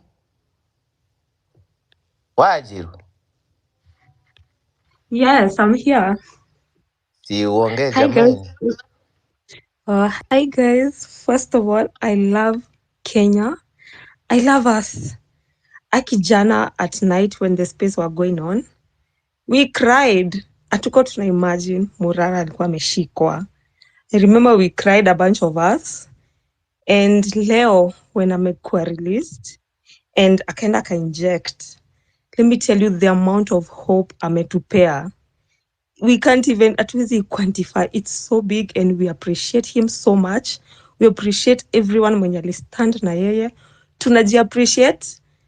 Hata mimi niliona hizo helicopter ilikuwa inashinda ikipita, ilikuwa very low, ina survey what's going on, but people came together na ilikuwa so spontaneous, like watu wengine wako wanajua what was happening, and the moment tu waliona tu the news spread, watu waka come out, it was so magical. Ilionyeshana tu just how much we love our country.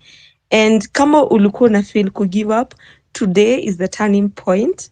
Yani it's not even about hasira. We just want them out. We just want justice to happen. We just want everyone who died for this movement to feel like Ali died for something, the families, and it's going to happen. And thank you to KOT kwa kuhosting hizi spaces every day.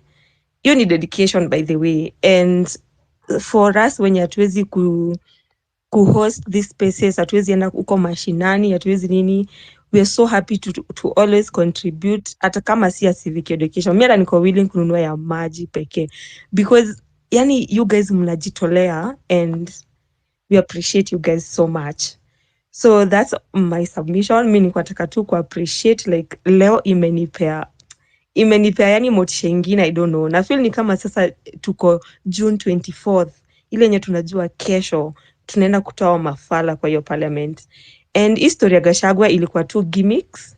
The speaker amesema ati no impeachment can happen without people contributing, without public participation. So clearly ilikuwa tu ya kutupeleka right, left and center and see what we can do, what can happen.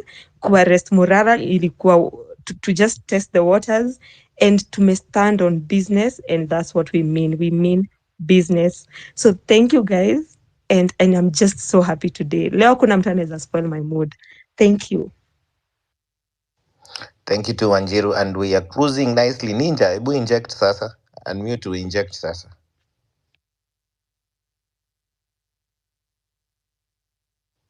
Ninja mnyama. Jamani. Ninja vipi bana?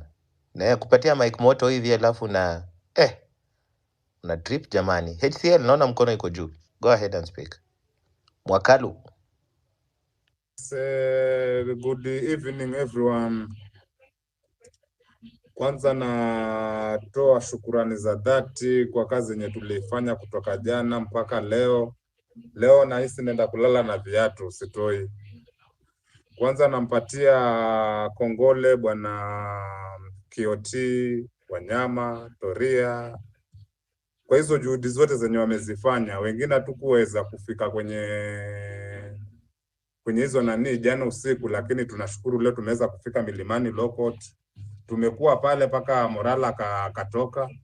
Hiyo tunashukuru sana kwa sababu wengi wetu wengine walikuwa wamepoteza hope ile kuona sijui nini, lakini saa hii at least kila mmoja amerudisha ile morale yenye alikuwa nayo mwanzo. Naona saa hii kila mmoja, watu wengi imerudi hii movement ya leo. Congratulations to us kwa ile juhudi zenye tumezifanya. Alafu pia nilikuwa nataka kusema hii injection, kuna sehemu moja huko nyumbani, mimi natoka coast, sehemu za Kwale. Huko Kwale yani kuna barabara zingine zilikuliwa pesa kitambo na hazijatengenezwa mpaka leo.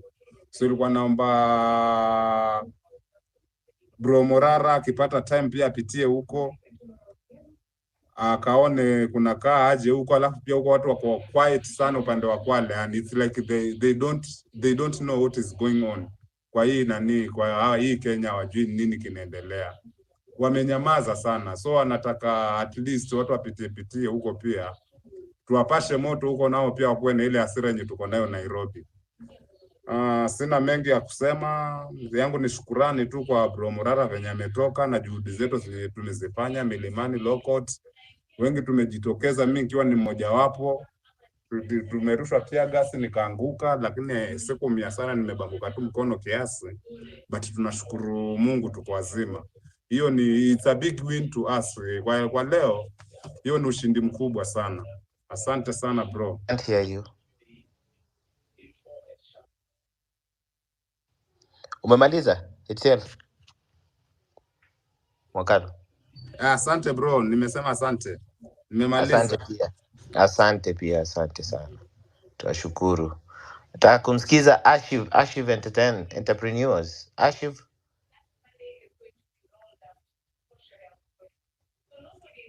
going once, twice. Okay, Njuguna Gichohi. Mr. Njuguna Gichohi.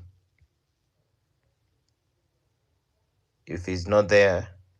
Guys, can you hear Njuguna? If you can hear Njuguna, give me 100. Because me personally, I can't hear him.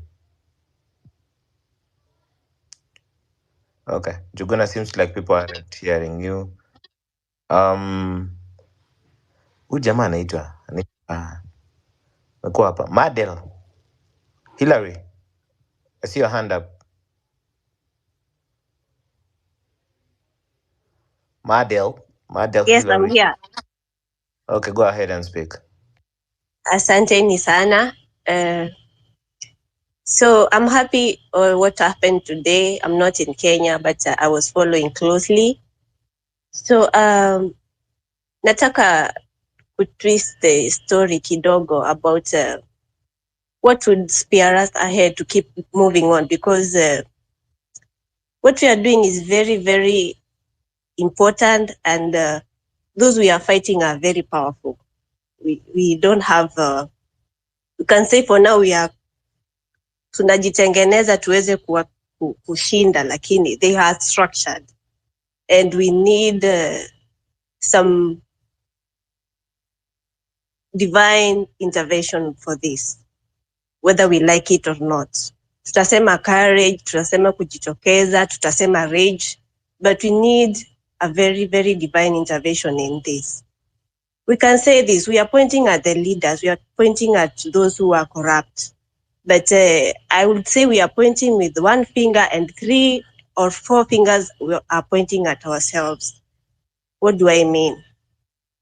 For example, tukisema tuwa tuna post memes za which governor amekuwa sijui ako na wife, ako na co-wife, ako na whatever. But these people come from us. These people, we elected them, are from families. Broken families, broken hearts, broken-hearted single parents, whatever history everybody has. And when they go to those seats, they reproduce what they lived. I would say immorality from us gave us immoral leaders.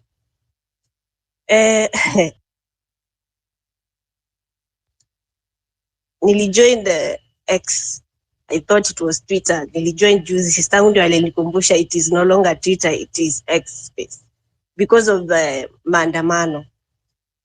So I thought, this thing, yes, we are saying these people are immoral, these people lack integrity, but maybe it is us who are not integral. Maybe it is us who are not moral. Then we produce those leaders who are very, very bad. Now we are seeing ourselves in those leaders. I would say we stop immorality ourselves. We stop fornicating, we stop adultery. Because what we do in secret, tunaiona. Hata sikuona your video ya that guy Bruce. It is so bad. You can't even watch. Why have we moved to that? That is what we are doing in secret. That is the product of us. Sio wao. Why did it hurt us when we are doing it in secret? Hata Biblia inasema, what we do in secret will eventually be revealed. And I'm happy we are hurt with what happened to that guy. How about we change ourselves? You change, you stop sleeping with people you are not supposed to sleep with. You do things right. Get married, do things right. Stop hurting God, because when we hurt God, He will let us off the hook. And how do we know we have been let off the hook? By giving us bad government. Poverty increases. People suffer. Widows suffer. Lands are grabbed. Not because it is nature. Everything that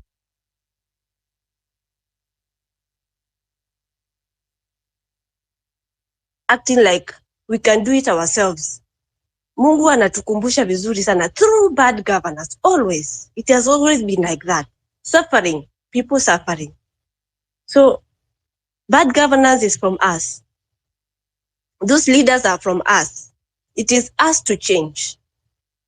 Tutasema hapa, Ruto, everybody. But right now, somebody is going to fornicate. Somebody is going to sleep with somebody they are not supposed to sleep with. How are we pointing fingers to them? How are we going to change? It is us first, then them. Thank you.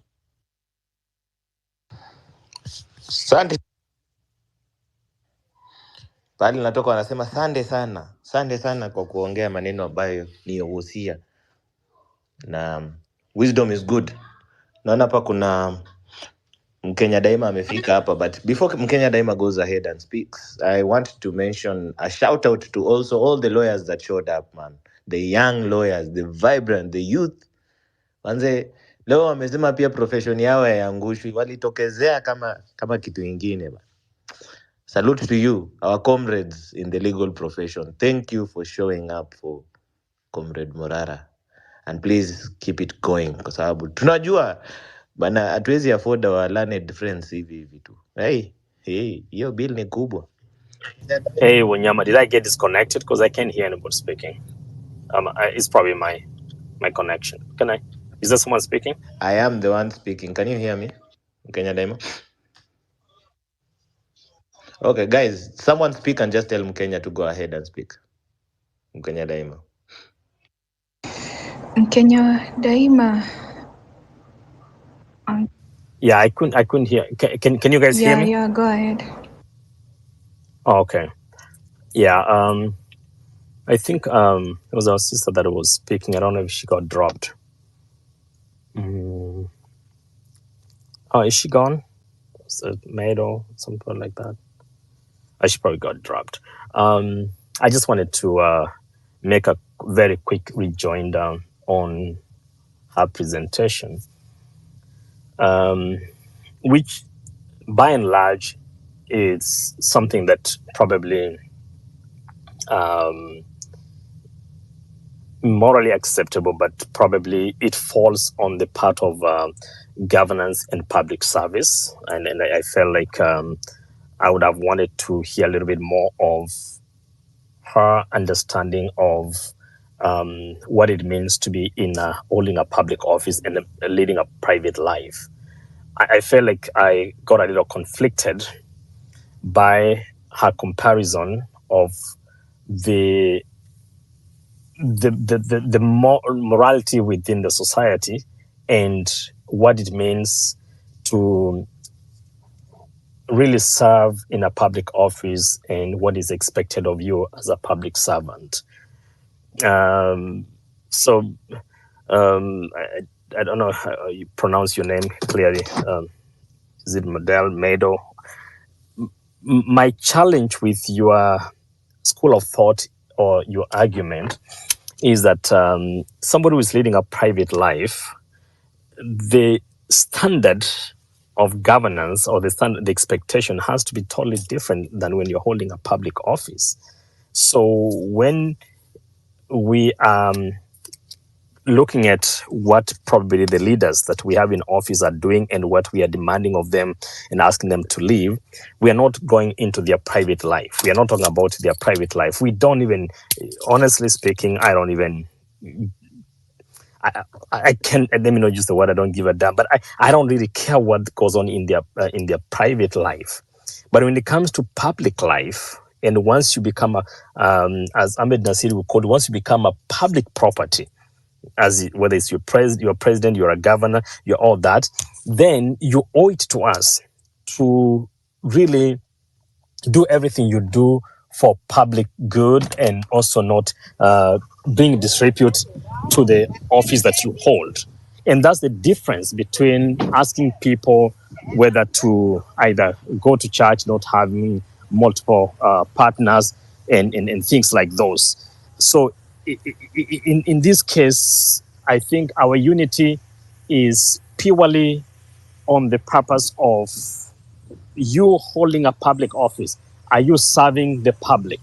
Are you doing really the oath that you take, the constitution that you need to respect, the position you hold? Are you living up to the tenets that really you're supposed to live by? And I would agree largely on what is expected of us as a society, because what is happening in these offices is a reflection of who we are as a people. But I wouldn't confuse public office and private life. I would just leave it at that for now. Sorry, I just thought I needed to get some understanding on where Medo was coming from. Sita kudanganya Mkenya, nimeelewa, but leo niko na furaha tu. I don't know if you guys understand what I'm saying. I'm just a little bit hyped and Back to you guys. just a little bit hyped. So, but let me enjoy the fun for today. Najua kesho tunaingia mboka tena. Hii call for good governance in Kenya haiishi, na by the way, there is no time to sleep. So please. Wanyama, can I go? And kuna watu walikuwa wamekuja mbele yako kidogo, sijui kama unaweza ngoja dakika 2-3, then I will give you Sawa. the chance to go. Yeah, let's listen to Otero. Otero CR7, what's up?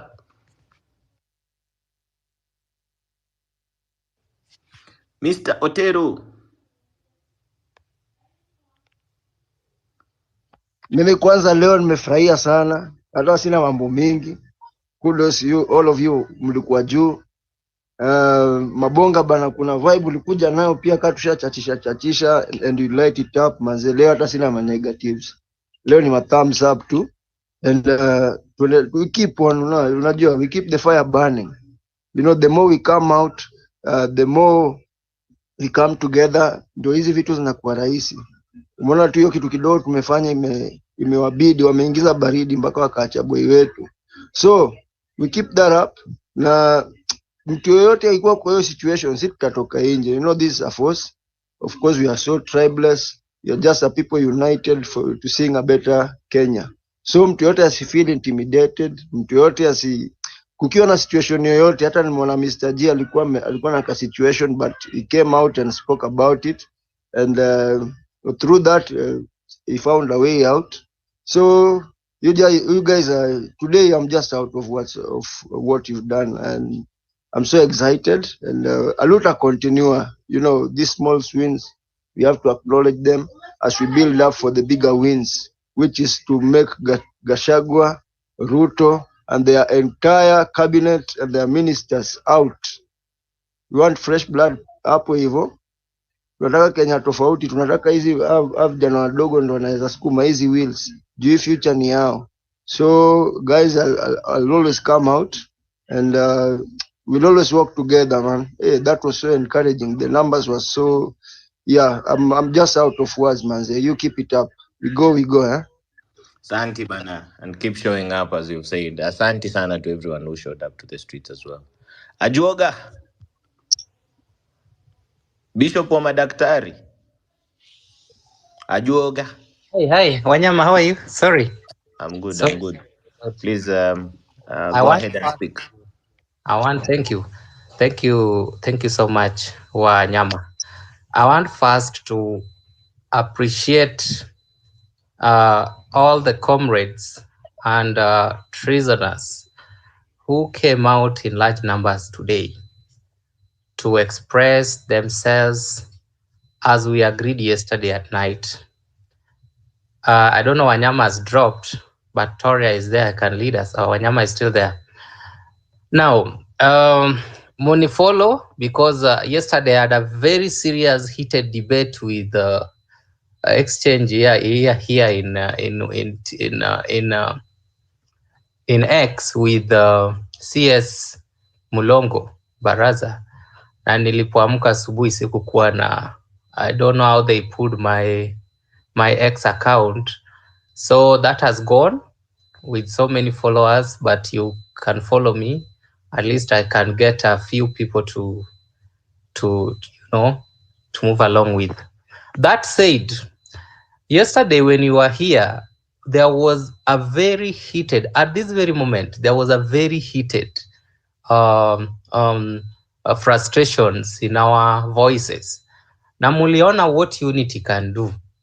Sometimes when we say that let us support akina Mabonga, akina Yo, akina Wanyama, akina Toria with the little we have, that is what we mean. And you can notice those people are putting their lives on the line, even to host these spaces. And you can see it was actually the power of the spaces that people were mobilized through these spaces that we have here. So if we can all come together, you can literally see that even even sending away these members of parliament cannot be so difficult. It is just like, look at the way we were all in the street, and I think this government was shaken in a certain way. If we do this and we come in unity all the time, there is possibility that even 2027 seems to be very, very far before Mr. Kutenga aone nje. And I want also to thank all the technocrats, akina Joe Mwai, by the way, ameshikwa, sijui Mabonga kuna information ama Wanyama kama ametolewa, and all the lawyers, young lawyers, and even all the political class who were in this, akina Martha and any other person.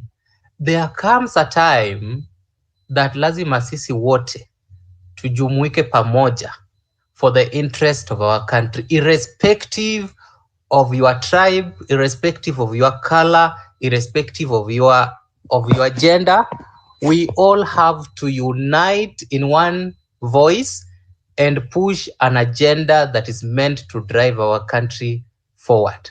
And what we have seen today, if we can do for the next 6 months, in fact, at some point, it is better walking naked, all of us in town, at some point, the way we were all over in town today, I can tell you it will send a very proper signal, and it will not be too far before we see realistic changes going on.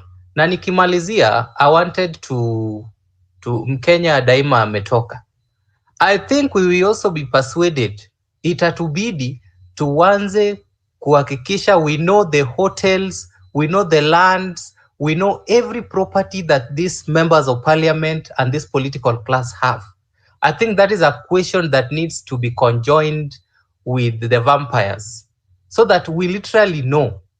I was looking at what was being tabled in parliament today about Gachagua, and I was so much surprised. But in 2 years, this guy has bought several properties and it is pegging them on the sons.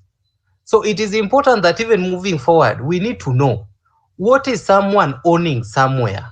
Which properties are these people amassing in less than 3 years? They have properties all over the country. It is very, very important so that we can boycott when we want those services that their companies and their properties are offering to us, until someone gets the pain on the pinch on how they are affecting our lives. And lastly, is just to encourage all of you that the speed will need to increase, and it can only be done when we are all come together in unity. The people of diaspora should not be forgotten, because these people actually are supporting us so much. I have a testimony on how they have actually come together to support our movement. So everyone, let's combine all our efforts together na to push the way we can. Ile kitu mimi sitaki kusikia kwa hii spaces ni kwamba mtu ametumiwa pesa, mtu amefanya nini. No, let us support everyone humanly possible, so that we can be able, those who are on the front line, wapate maji, wapate a way of logistics.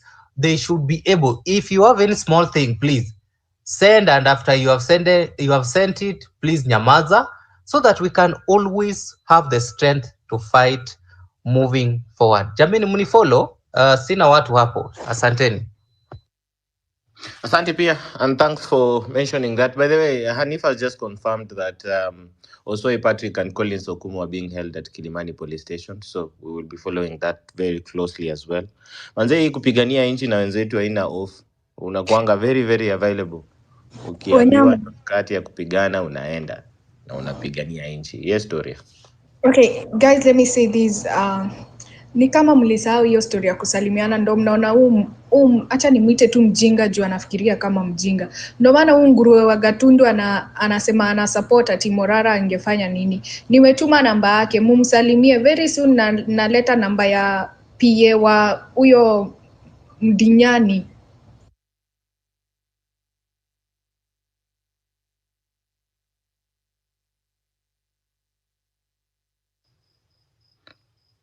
Okay. Let me see who's next. Acha niangalie. Kuna jamaa hapa alikuwa anajiita Gen Z Intelligence. Nataka nimsikize before the next person. Hey, Wanyama. Hi, how are you? Please inject for a couple of minutes because we are almost at the top of the hour. So inject. Yeah, hata ndo nimefika kwa nyumba. I think it's been a very eventful day and it's been good. But I have a bit of caution kwa sababu nikiangalia kwa TL naona kina hukumu Joe Mwai, they're in the cells. I'm wondering if we could have some way to get to them tomorrow as well. When you're available pia to mobilize, you know, people have been saying that so-called small wigs pay the same attention as so-called big wigs. So I think if we are talking about a united movement, the same concern, the same love that tumeshow Morara, we can do it also for these guys because they're just there to help out. Alafu pia mambo ya Bruce, you know, I think we need to, because I realized, by the way, like our family members, when let's say they're not on X, maybe wako on WhatsApp, wazae, aunts, uncles, hawakuwa na fununu, they didn't have the information. So please guys, share these things out. Don't just retweet. Chukua your screenshot or whatever you're going to do, share it out kwa hizo ma WhatsApp where you can reach out to these people, because honestly, there's a big gap between the communication on X and on WhatsApp. Na hiyo kitu ndio itatusaidia kabisa so that the older generations can understand. Sikuwa na mengi, let me just chill, but I think Keotia amedoze. Turia hai, kwaherini. Thanks a lot, and thanks for tuning in as well. By the way, was when you wanna tune into these places, despite all that they're doing in life, kudos to you. That's why this Sauti ya Mwananchi thing is really a good one, kwa sababu ina integrate na maisha ya wasee, which is good. Psycho, unadaije? Yes, good evening, fellow prisoners, criminals. So, whatever happened today was something that we must all celebrate. It is a win, and we must celebrate our small wins. I've also seen somewhere that their name inject has been reserved as a party name. I have not confirmed it, but kama ni ukweli, it's also another win that we need to celebrate. So, guys, this war has to continue. We can't relent at this point. Expect more of that kind of scenarios. Majamaa saa hii wameigiza woga, and they'll try to do anything, whatever they can, to push and shove us down. So we must keep fighting. We must stay united. We must be there for each other. Saa hii there's that wakili ambaye ameshikwa. So guys, we must show that support to him. We must demand for his release. LSK has also been so instrumental to us. Lazima, like one of my colleagues said, we cannot afford their bills, lakini hao majamaa wametuokolea sana. So wakati unaona vitu kama hizi ya watu wanaitisha mchango, guys, whatever the little you give, it goes a long way towards helping the cause and towards achieving our dreams. Meanwhile, kuna majamaa pia wanatokea huku, especially these politicians, hawa ni wanajiita oppositions, wanataka kujassociate na sisi. I saw somewhere in a church somewhere wakienda Thanksgiving huko. And currently we have the issue of the IEBC. In as much as we are talking about sending these guys home, there is some of the reason as why we don't have IEBCs, because somebody is delaying this process through court cases. Because they anataka kupiki msichana wake sijui nani aingia pale instead of the person who is qualified. Something that should not be allowed. And ndio maana tuko na hizi dragging back and forth. So let's distance ourselves from that kind of people. Call them out for whom they are. Let them know that we know what they are doing. Let them know that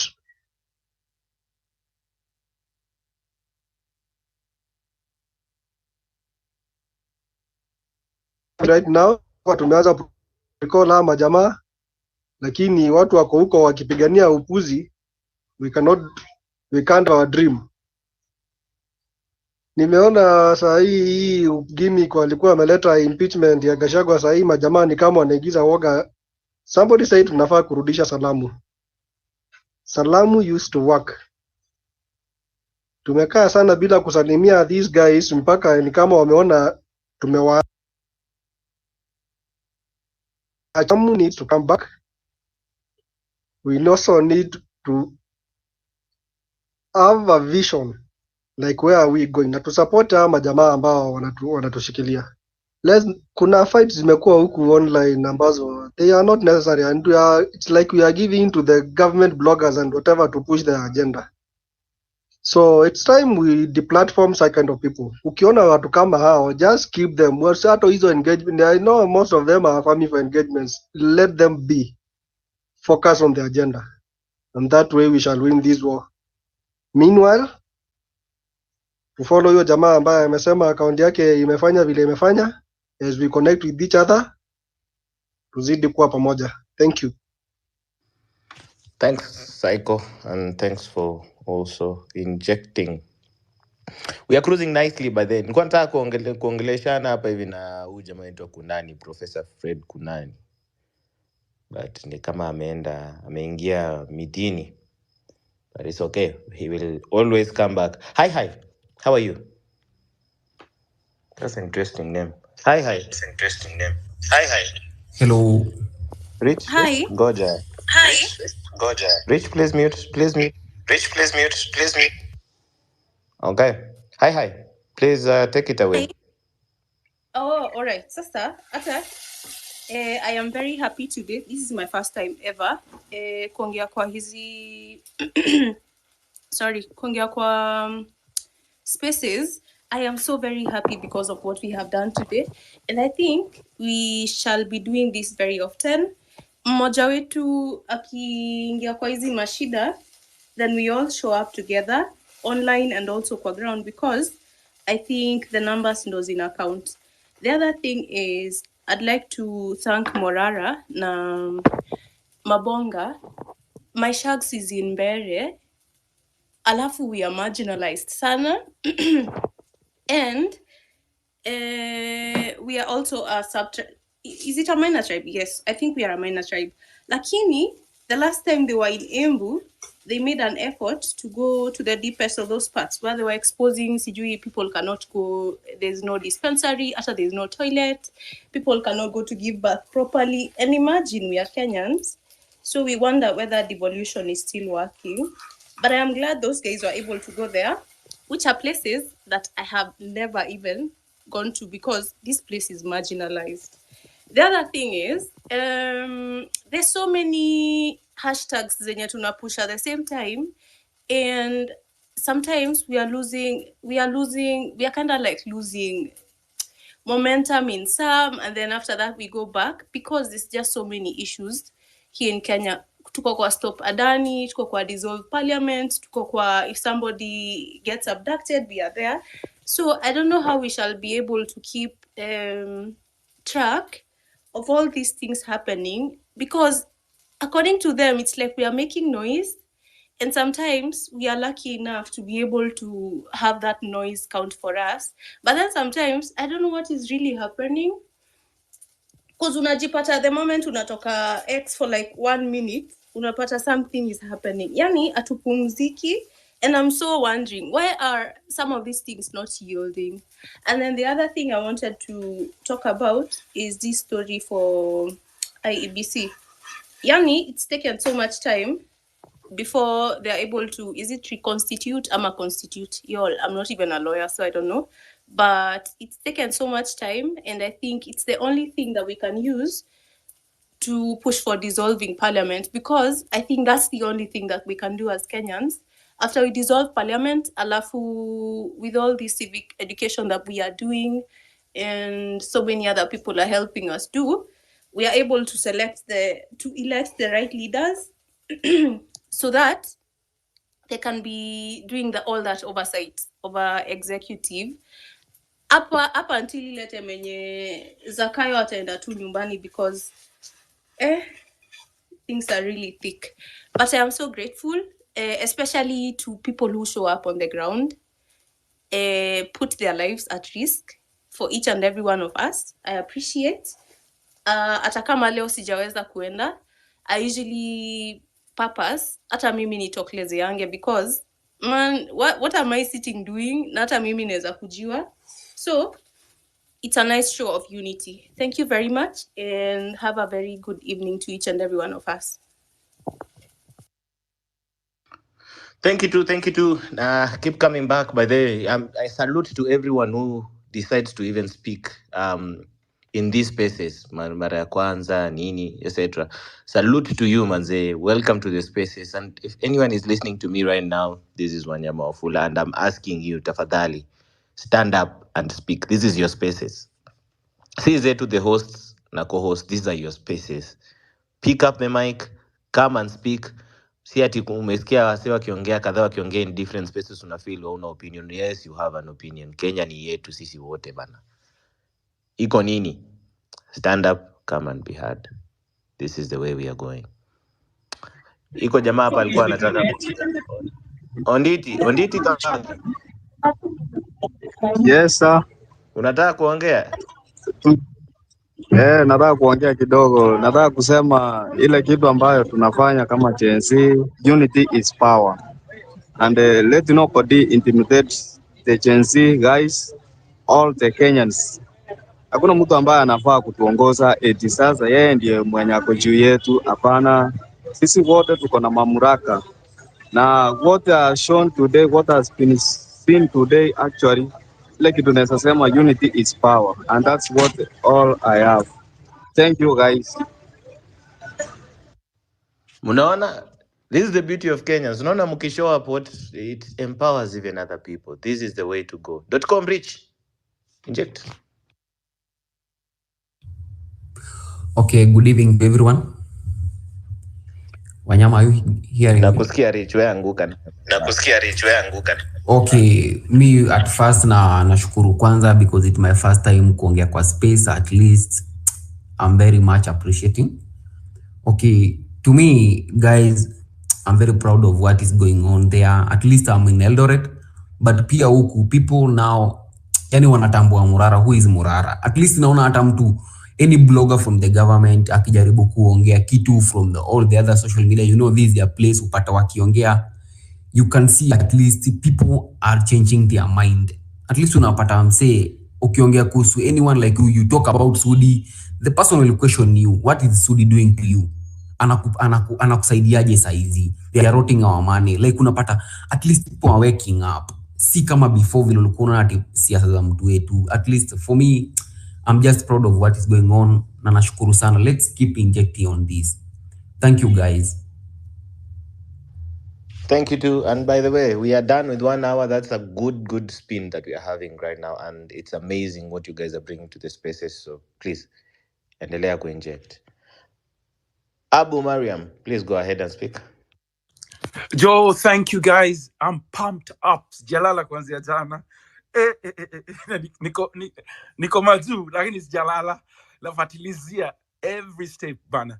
I'm so proud of you guys. Nilikuwa nasikia inject, lakini nilikuwa nasikia Moza alipropose Fagia. I don't know when it end up to be. Lakini first of all, namshukuru Mwenyezi Mungu. It's a great, namshukuru Mwenyezi Mungu. This is going through well. Inshallah, we got this one, guys. We got this one. This one we got. The only thing I said, maybe we should do the convoy, the whole of the country, guys. Let's ride the wave. Let's ride the wave. Second, guys, I want to remind all the influencers, guys, VPN is the game. VPN is the game. You guys, you don't know. First of all, look after yourself. VPN, that's utmost.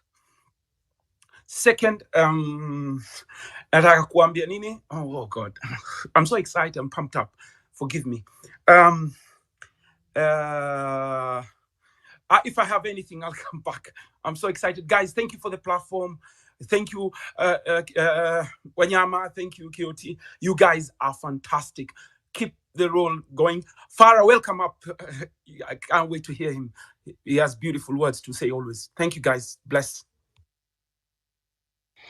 Thanks a lot. But the big up to also Rich. Rich, by the way, thanks for picking up the mic. Nilisahau kuambia. Keep manze mina I feel so proud wase wageni wakikuja kuja. So big up for also. Oh, sorry, Wanyama. This I remember. Sorry. Okay, thank One you. second. Yeah, kuhusu watu tuko diaspora. Yo, guys, we need to show up, guys. We need to show up, guys. Watu wakitaka maji on the ground, guys. We need to show up, guys. It's important. These people are putting their life on the ground, guys. We need to show up. God bless every one of you. Let's roll the dice. Continue, guys. Thanks. Thanks to you too. And by the way, tunaendelea kucruise very nicely. Before I get to huyu mlindaji wa ngamia, cha tuongeleshe msee anaitwa Kumbukeni. Kumbukeni. Please speak up. Niacheni wasiacheni niongee kidogo. Okay. Mnanisikia? Who Hello, is mnanisikia? speaking? Kidogo kwanza. Who is speaking? My name Kindly. is Kevin. I'm Kevin. Ngoja But kidogo. I Who go is by the name of Mavulugu. Oh, Mavulugu. Mimi. Bana, wewe sema jina yako Mavulugu ya mimi platform bana. Unajua huku sema tu jina yako ya platform ni sawa. Mavulugu, go ahead before Kumbukeni. Sawa, naitwa Mavulugu. So, I support the movement. Guys, let's keep going. Alafu there's an issue. Yani something that inanikasirisha ni ati saizi medical interns wako strike. Like diploma clinical officers hawajalipwa for the past 6 months. Medical interns walikuja juzi hatujalipwa. We are frustrated. Saizi ndo hii story ya Chief, story ya SHA wanataka kuiba do. Yani sisi tumekasirika. Let's keep injecting. Paka Ruto must go. Thank you guys. Short and sweet as we like it. Kazi safi sana. Kumbukeni. Asante. .com funga mic yako. Nimefurahia kusikia walimwachilia Morara. Proud of you all. Keep up the good work. However, I woke up this morning to Twitter and found hashtags again. Like I had said yesterday, if DCI continues to exist, someone else will be abducted, someone else will be abducted, and someone else will be. Na tutashinda hapa Twitter tukieka ma hashtag na tukifungua ma spaces.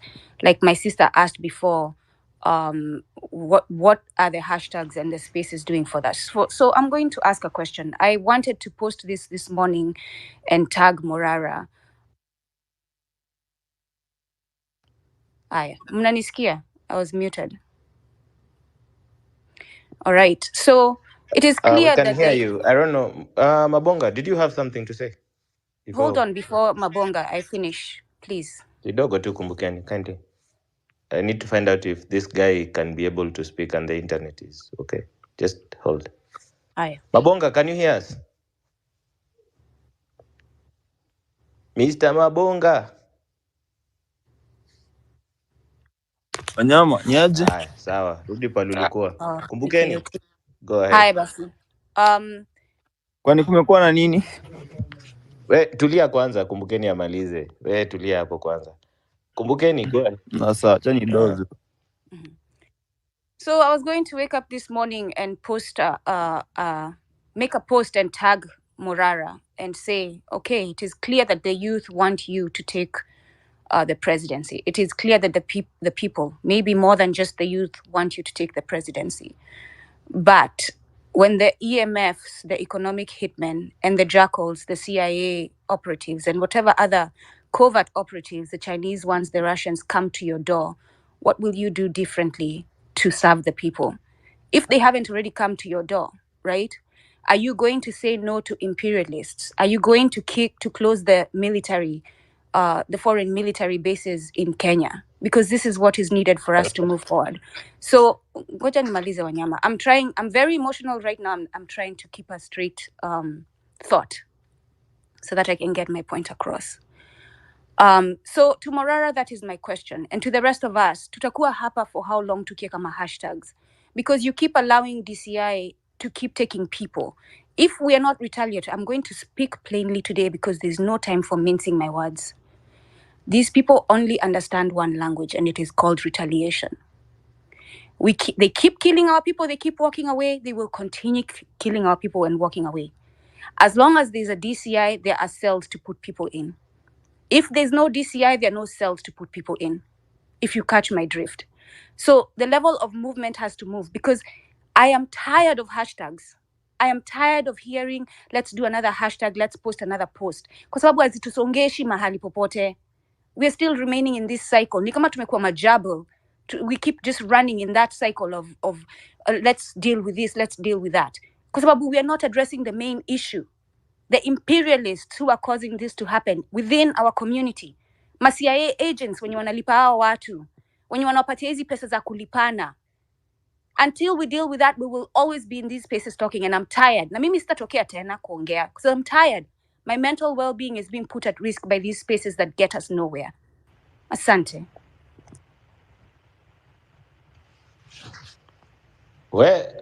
Sasa mkitupigia kelele tufanye aje? Tufunge space ama tufanye aje? Si ati mfunge space, mwende mkachome DCI.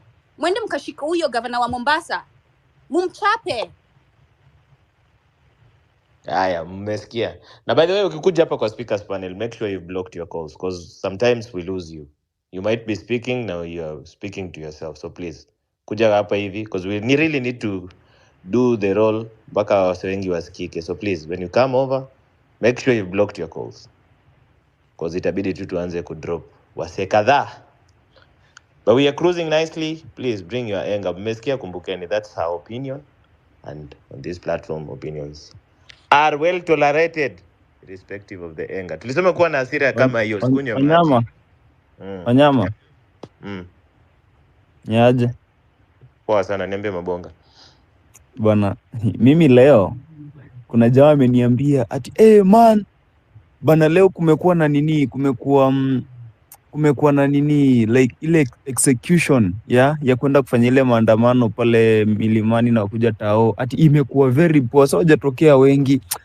Sasa mimi jamaa niko nani yake, singamuza uko wapi? Jamaa akaniambia Eldoret. Nikaacha hiyo conversation. So majamaa, acha niwaambie, usiwahi sema ati kitu imefanyika it's something poor yet you are not there. Afadhali useme ulikuwa hapo. Yeso ukisema whatever we did, maybe an execution of something, an execution of plan ilikuwa poor, hapo mimi nitakubaliana na wewe. Lakini ukianza kuniambia hapa ati sijui mlifanya sijui nini, atungefanya hivyo, alafu nikuulize kwa wapi, uniambie uko Kimilili ama Bungoma ama kwa kina Wanyama, mimi bwana nitakuwa nawe ni kama mtu mwingine mjinga sana. Anyway, KOT ni fara. Mimi hata bado sijafika nyumbani. But whatever happened today, especially what happened in Milimani, ndugu yangu mimi niko na furaha mbaya. Yani I have renewed hope. You see the mental fatigue that we have been feeling for a period of time. Mimi kwangu imeondoka completely. Because I felt as though I am a Kenyan. Whereby we had unity of purpose sisi wote. Sorry to interject you, but usiwahi ambiwa hujafanya chochote wakati mimi mwenyewe personally nilikuona na placard. Hiyo ni kama kugusa mlima, wasikuambie tena. Okay, hold up my people. Ngojeni. Hakuna friendly fire. Tutulie kidogo tu. Najua hapa vile kunaweza enda. Ngojeni kwanza. So, vile kunaenda ni hivi. Emotions are quite high as well. Na a word of caution to everyone, by the way. A lot of things people are sacrificing to do is because of their civic duty. Na tulisema ni hivi, ukiamua decision ni kuandamana, siku hizi by the way hauhitaji roll call, hauhitaji. Kuna watu wengi sana tunaonanga wamekasirika anabeba placard. CBD. Kuna wengi wanaamka wanasema by the way ofisi ya MP wanamkona mpaka anajibu maswali. Mmeona mpaka videos of people cornering the MCS na wamwambie ndio hii maji ulitudanganya utaunda borehole. Nini? Where is it? So everyone wako na everything they are doing. It's a cumulative effort. So tuendelee hivyo na injection. Stop pointing fingers. Hapo ndo I'm trying to avoid. I was trying to directly interject because on moderation you hear everyone's side of the story.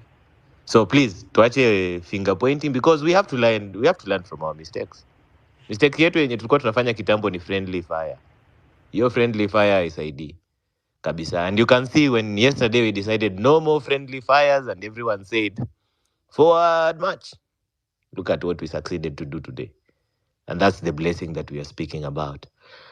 Na mkulima wa ngamia nataka nimsikize before I go to the next speaker. But Keutina and the rest, kazi safi, mimi nabambika. Na Mabonga akiwaambia stories sijui ati huko wakina wanyama. Tunatoka side moja, asijaribu kuruka.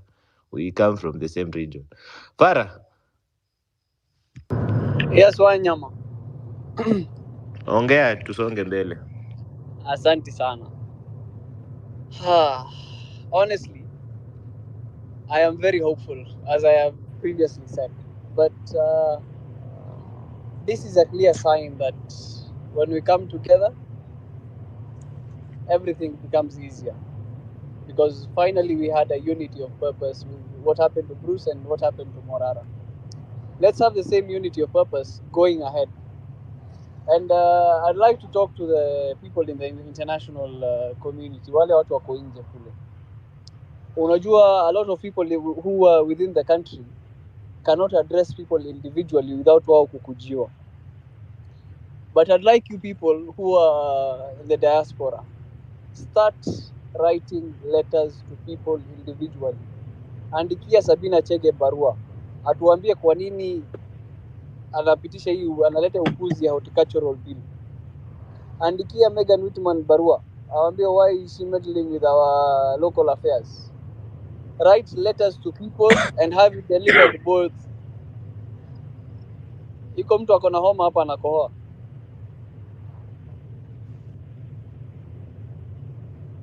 Okay. Have the letters delivered both in writing and public through the social media platforms and have it documented.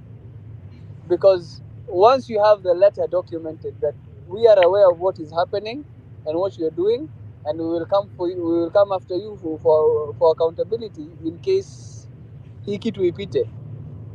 Once people know that in their personal capacities they are nothing more than an individual Kenyan, hii hesabu inakuwa rahisi sana. Kitu nyingine, how you see the kind of atmosphere that is here today, never let it go away. Never let anybody take your pride in being a Kenyan. Never lose your patriotism. Usiwahi choka na nchi yako, liwe liwalo.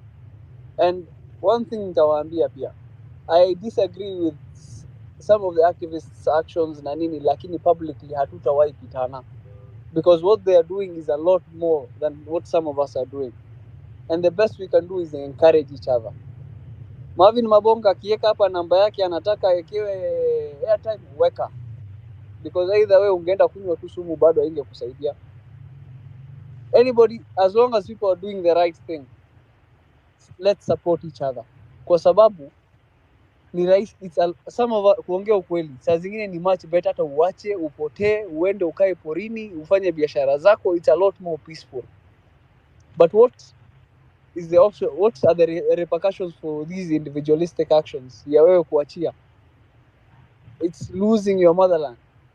Because if you look at the healthcare sector, shida. Ukiangalia education sector, shida. Transportation sector, shida. Who is supposed to fix this if it's not you and I? Hiyo ni kitu lazima tukubaliane, and we must do it selflessly without wanting public office or wanting public favor. Because hospitali ikiwa na madawa, walimu wako shuleni na wamelipwa, the infrastructure is okay, barabara iko sawa, maintenance ya magari inakuwa chini, stima iko kila mahali and at an affordable rate, maisha inakuwa very much easier. But the whole issue ya sisi yani maisha inakuwa ngumu mpaka tunaishi kama tuko na chuki baina yetu, kila mtu anajichunga na mwenzake, is because we do not care about the collective enough. That is why we suffer even at the individuals. Tafadhalini tupigiane makofi, alafu tufanye vile the national anthem says, tuungane mikono pamoja kazini, na kila siku tuwe na shukrani. Thank you guys very much.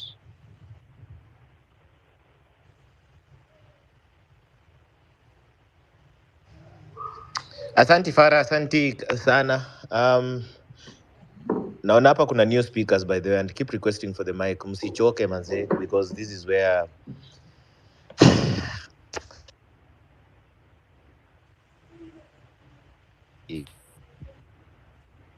devolution, maombi, kutakaswa, kuongea, kusikizana, kukosana, it takes a lot. Saizi pale tumefika, at least we can speak to each other ana kwa ana, and it's actually admirable where we are today. The conversation we have today is very very advanced, mpaka hata mimi mwenyewe ushtuka siku hizi, but that's a big up to everyone who has been joining the conversations na tunaongea hizi vitu zote. Naona Declan unataka kuongea? You know what? Naongeanga sana. Wacha watu wengine waongeongee kwanza, alafu nitaongea. Sawa. Karanja 1. Karanja 1789. Usernames mnakuanga naye Twitter. Karanja. Going once, twice. Okay, there's this guy that had unmute himself. He's just joined. Steve OG. Yes, sir. Yes. Thank you very much. Thank you very much, Wanyama. I think. Kidogo tu, kindly. Karanja, can you hear me? Yes, I can. Okay. Steve, please, kwa heshima tu, I'm sorry huyu jamaa kwa anasikia. Acha after him you will go. Let's give Karanja some time and then you'll go next. Okay. Kindly. Thank you very much, Wanyama, the KOT. You guys are doing an amazing job. I'm out of the country, though I've been listening. Yesterday nilikasirika vibaya sana. Yani ile mbaya kabisa. Until I could not sleep, I was like, this issue we just have to come out and do something. And I'm actually happy this morning. It's just amazing that you people, the power of collectiveness, I mean, people coming together and just giving support is really so powerful. So mine, I'm just really very happy, and I thank every one of you, everyone who is standing out and just doing whatever he or she is able to do. That is really great. But one thing I realize is just like one of the speakers said earlier, before that, we need to do to revise these kusalimiana. Hebu tuwasalimiane hawa watu manzi, hawa watu, hawa ma MPs, I think they have relaxed a little bit. So if we can do that, I think they will also come down, because there is another rate at which they are coming up, and the impunity is really coming back at a high rate. And also, let's give support to our dear brother Morara.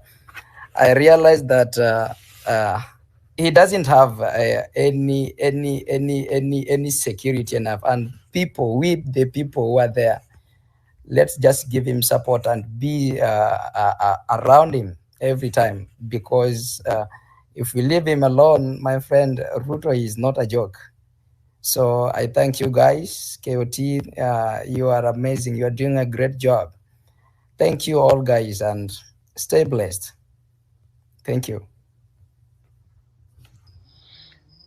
Kabisa. You're cruising nicely. KD, ongea baba.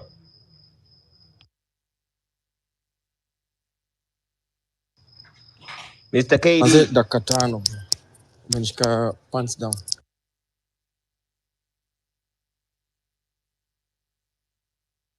Joseph Philip. Okay, asante family, nimewamiss kina Wanyama. Hope unanisikia? We can hear you loud and clear. Okay, asante guys. Congrats comrades, for we have made it. But kuna kitu moja tunafaa kujua, kuna kitu nimeobserve me personally. Tunafaa tujipange. The revolution is not yet. Uhuru is not yet. Mama Kenya, she's crying. Her own child her own child are being molested. So hatuna uhuru. Uhuru is not yet, tafadhali. So tunafaa tujipange. Next time tunafaa tukue ready to an extent yenye next time ukisikia mtu amekuwa abducted, hata maandamano inaweza anza hiyo jioni. Ile style ilikuwa inafanyika jana. Sijui kama mliobserve watu wengine wanafuata na gari, wengine wana nini, wengine wako kwa police station. Hiyo design ilikuwa fiti vibaya sana.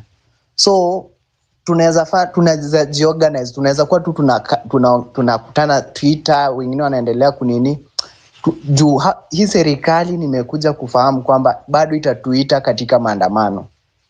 Bado Ruto sijui sasa alienda kukutana na Ford Foundation ndio sasa wafund maandamano vizuri juu akuje kufuel maandamano vizuri, sijaelewa, ila kuna jambo ambalo tunapaswa kulifahamu ni hivyo, na viongozi wameanza kututumia vibaya. Unaona saa hii kuna huyo MP fulani, ameanza kusema kwamba PS kuna venye ameanza kubonga chafu eti ingekuwa nani Morala angepelekwa kwa police station yenye karibu na kwake, sijui na constitution yake angekapitia. Alikuwa anatamani hivyo. Kumaanisha hawa ni politician wameanza kuteka advantage. Na kitu moja leo sasa tuna celebrate Morara, but tunafaa tujue tuko na vita kubwa sana sisi kama wananchi. Vita gani? Angalia Bruce. Tunafaa sasa tukue tuna hashtag everywhere. Bruce, tunataka huyo governor hata akue impeached, atolewe, wapewe governor mwingine. Ikue example ili iwe funzo kwa washenzi wenzake na wana siasa wengine wapuuzi ambao wako na mfano kama wake. Sijui kama mnanipata. So we have to unite once again. Hata kama ni hizo street, tuende street wote. Hata kama ni Nairobi, tufanye hata lockdown ya nchi mzima. Tufanye lockdown ya nchi mzima, tuseme we want this. Hivyo ndivyo ikue. Ndio ikue funzo kwa kila mmoja. Alafu nimekuja kuobserve kwamba tukishajipange ile yenye kitu yoyote, hata mtu amekuwa abducted kama venye ilifanyika jana, alafu watu watoke, watu wajipange mara moja kama venye ilifanyika saa 10, watu wangeshaanza kutext occupy CBD, occupy CBD, occupy CBD hata late hours. Morara niko sure angelala hiyo cell hata. So we have to be ready always like soldiers. When the duty calls, tunatokea pap, tuna hit hizo streets hapo na hapo, tunakafinya ndo ajue kumbe hawa wase wamejipanga. Hata kama wametulia hatufai kuaguza in this way. Hata kama wametulia wakisikia hivi na hivi, kuna venye watatuamkia. So kuna venye unaona hao politician wameanza kutukujia vibaya. Sisi wananchi hatuna sauti yetu inapotea. Sasa ile hashtag ya justice for Bruce imeanza kwenda chini. Tumeshamalizana na Morara. Let us keep tuifanye trend like never before. Like hata ipiti ile ya Ruto must go, tuifanye trend mpaka justice ikuje, mpaka huyo governor watu washuke, huyo governor atolewe. Watu wa Mombasa tunafaa muandamane like never before, mpaka huyo jamaa atoke, ndio ikuwe funzo kwa wengine. Thank you.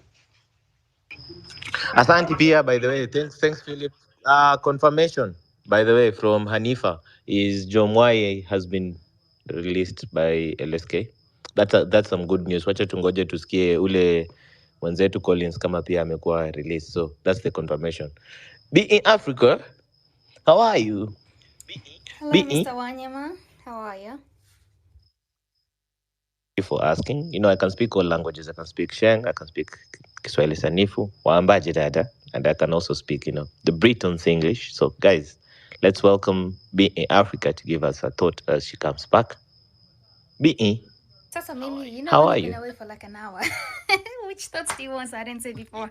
It is enough. Inject. You know, inject. Ruto must go. That's all I want to hear. By the way, that's all I'm injecting right now because he's the head of this snake, this poisonous and just poisonous snake. He's the head. So if he goes, see watu wengine watashuka bado.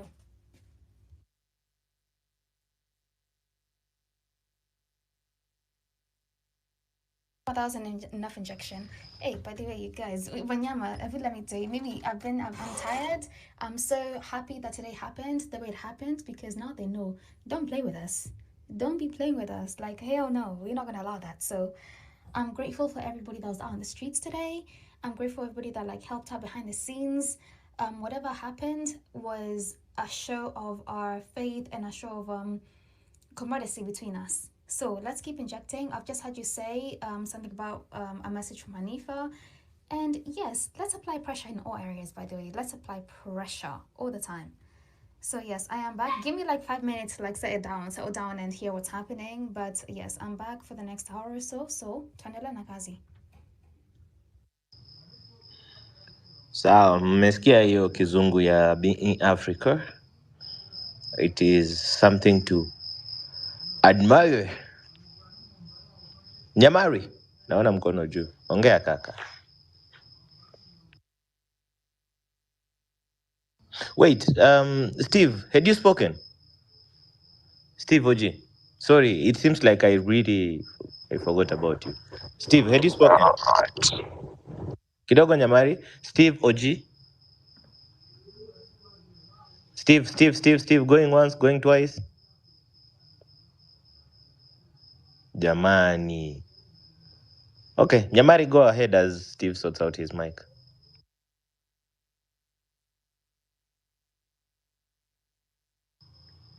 Nyamari.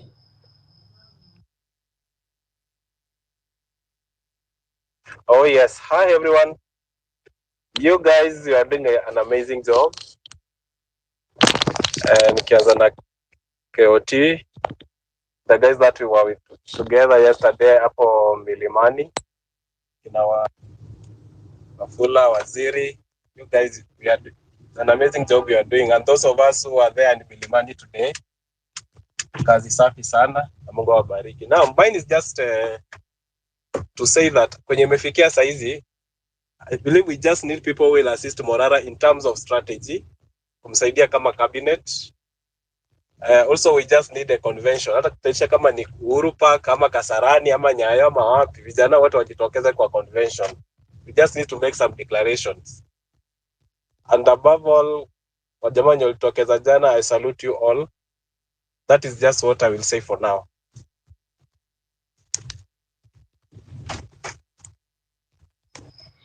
Okay, asante sana.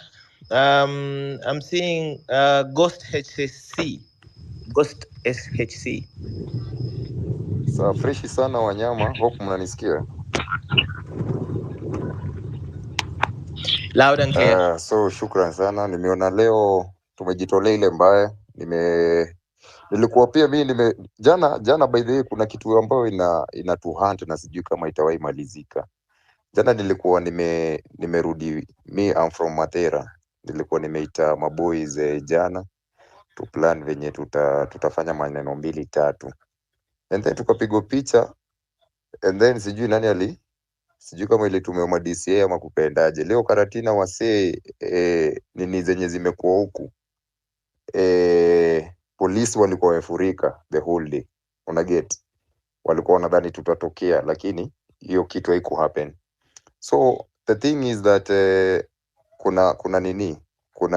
kuna strategy bado hatuja finalize. Ile ya kuulizana tuna plan kwanza tutoe Ruto.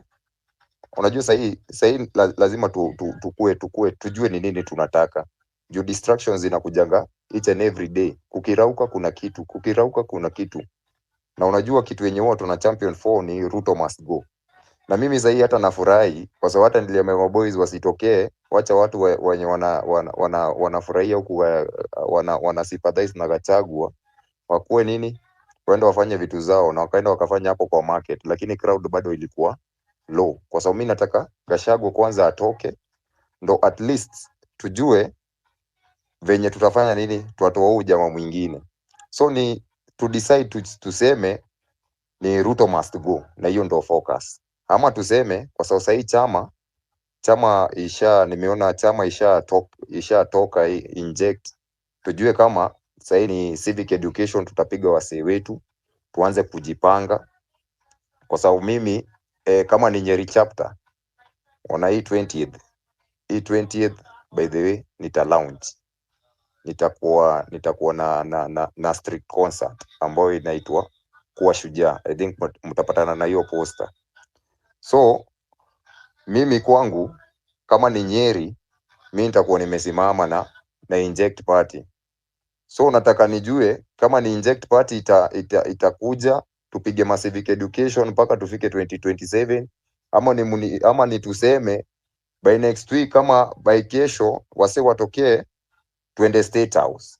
Lazima tujue ni nini tunataka, lakini sio kila kitu ati day in day out nini shando hiyo adani ndo hiyo. Tunataka tujue what we want. So hiyo ndo nini yangu, lakini support ikiitishwa man, mkuwe mnatusukumia kwa sababu bado Morara is doing a great thing ambayo amefanya nationally, so wase wanaweza kumfund. Lakini mimi kama ni hapa mtaa kuambia wase ati wakufund kuna kitu nataka kufanya, inakuwa ngumu. So inabidi umeita tu maboys wako, mali mtaweza kupush mnapush, mali itawashinda inabidi imewashinda. Lakini bado sahi atmosphere bado iko very low kwa sababu iko temperatures iko very high kwa msika mimi. Wajua bado walikuwa wanakuanga na ile fikra ati ni mimi hufanya nini, ni mimi huleta demonstration huku Karatina.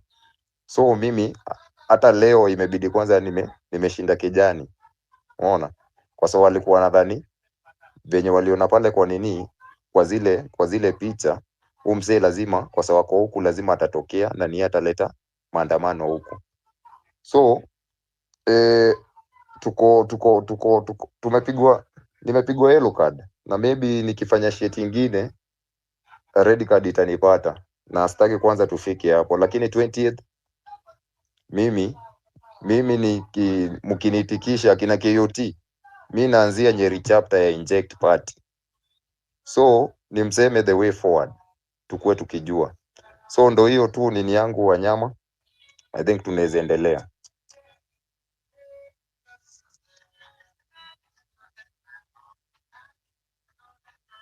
Sasa, thank you very much. Alafu usiuzi uoga, by the way. You just stay, know that we have your back, you're a comrade, we have you in our heads and our minds, and we'll support you in whatever way. And if you're here listening, if you're part of these DCI people, please, we're here fighting your battle as well. So just let us fight for our rights. Sasa. Let's go to Zabronian. Zabronian. Binti, before that, Binti. Yes. Before him, niko na cases ambazo ziko 24th, and then Wanjera told me that nim contact, but she have never responded. I know ni juu ya nini yake, maybe schedule yake iko very nini, lakini tuko na hearing. Alafu bado unacheki hao maboys wangu, kwa sababu tumetoka, unajua Madhera bado tuko very low energy, bado iko very low. So wase wakisikia wako na kesi kotini, na kuna bado students ambao wako high school, wazazi wao kila time wanakuanga wakinifikia ati they need a solution, tutafanya nini. So if there is someone ambaye anaweza offer, hata kama hiyo 24th this month ya October, kama anaweza jitolea tu akuje, wase waone at least bado hawajaachiliwa, hakuna hatujaachiliwa, I think itakuwa sawa. So we can continue. Asante. So thank you. I think I remember this as well. And yeah, she said to DM her if you have any cases like that. Like let's not I'm sure she will get back to it and get back to you. It's just that things are very busy right now. So just carry on DMing her, and I'm sure she'll get back to you. And if anybody else is an advocate of the High Court or is able to assist in any way, please contact Ghost. Ghost, if they come on here, just contact them yourself. Alafu, we'll see how we can help each other as we go forward. And talking about Wanjira, by the way, I asked a question before I left, Nikauliza, what does this thing for censorship mean? Like, what does a censor motion mean? And she said in the comments that censor motion is a strong reprimand to the cited government officials. So, hiyo ilikuwa kwa Zakayo. Such motion is essentially meant to show disagreement with the actions of the cited person, in this case, Zakayo, like I just said. It, however, has no actual/constitutional consequences. Seeing as it's just a political weapon, there are no clear rules on its tabling and its discussion. The Senate can set time aside to discuss it, but it's not mandatory like in other motions or bills. So hii kitu tunaona ya ilikuwa MP wa wapi? Sijui John some I could be wrong, but let me not say his name. The one that put the censor motion against Zakayo. that one could just be a discussion point and no actual actions are taken forward from there. So let's just push forward, carry on pushing forward, and see how we're gonna do this. So let's go to Zabrodian. I think I called you first. Zabrodian Kwaje. Niko poa, hi. Hi, go ahead. All right, so yeah, that's sina mengi, but today I'm actually happy. Yesterday I was livid as fuck because of everything that was happening, and everything was happening at the same time. But yo, guys, today we won. They tried to kill us the last time. Today, those guys who live in tin cans like gas do anything, which is nice. But well, I think that at this point we should focus and direct everything we have to that coastal PDD, so that now we can, we can get that justice for Bruce. Because now we can just sit down and be cowed. At least today we showed that we can multitask, because they were trying to distract us with too many smoke screens, so that some other things can happen in the background. But we showed that we can actually act on all of them at once. I've always held the opinion that we are actually smarter than these people. We are hybrids of them. So everything that they think, we are always 2 steps ahead of them. So we should go on like that. And today it was beautiful scenes everywhere. Seeing that tulitokea, we were on the ground, and as much as we were, asking for the change and telling this kafukusi of a president to step down, we were having fun at it, and that is important. So thanks, guys, and let's keep on keeping on. Yeah, that's it. Thank you very much, Sabrina. And you're right. Today was a day that we showed our unity against this class that's here trying to take advantage of us. And let me tell you something: we shall not relent. We shall not relent. So let's go to Steve or Og. I'm at OGG. Steve Og.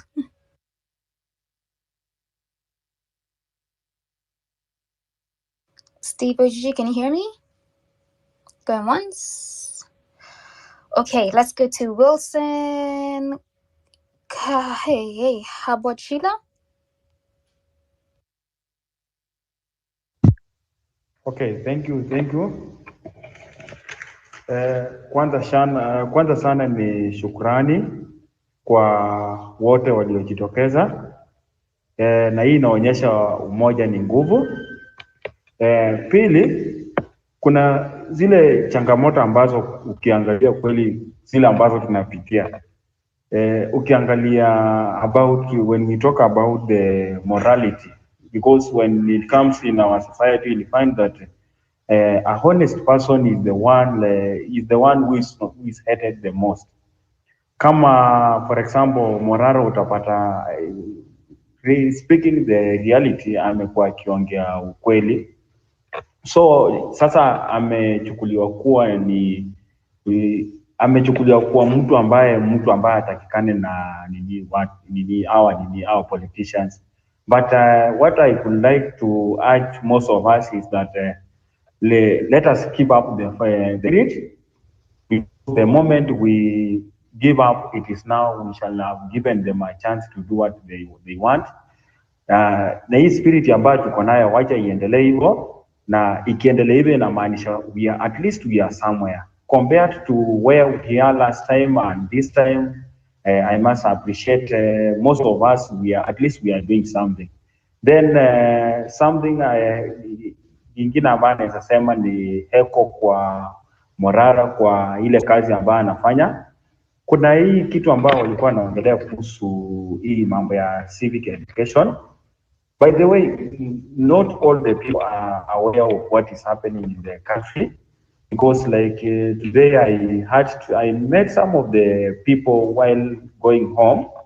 So I hate to tell them their responsibilities, that they have the responsibilities na kura yao ndio maisha yao ya kesho. So at least they are, as we are speaking, they are aware of what is happening, and I'm happy about that. Thank you.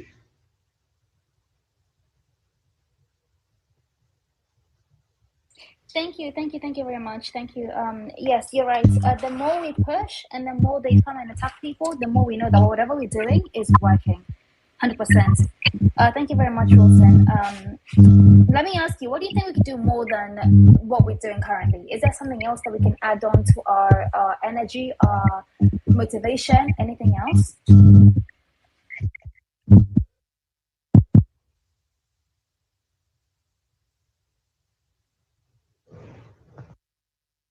Wilson, can you hear me? Come up again. Sorry, I'm just asking you, do you think there's anything else that we can do to add on to what we're doing right now? Like, we see we're on the streets, we're just hitting the grounds, yes, we're in these spaces. What else can we do to add on to this energy that we have, this momentum that we have today? What we can do, not only just we are coming together. You see, there is a challenge when it comes to the unit, whereby you will find that we come here on this space, we try to express or to encourage one another to talk on what we are supposed to do. But beyond this, I think there is a need to go down deep to the grassroots. We talk to these people, and that is the beginning of the change that we are talking about. So I think one of the ways in which we can maybe make our movement or make our unity to be more stronger is now to go out, which for me, I have some people whom I'm taking to the ground, na nimewaambia while on the ground they should be speaking one voice, whereby you will find that whatever they are trying to say, it is in connection in what we are doing.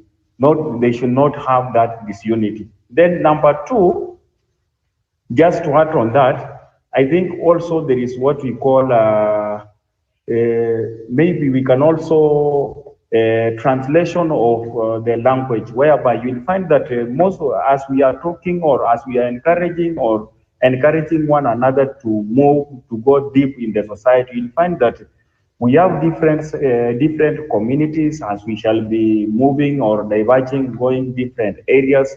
So another way I think we need also translators who can, as you meet these people from the villages, you need to translate, speak their own language.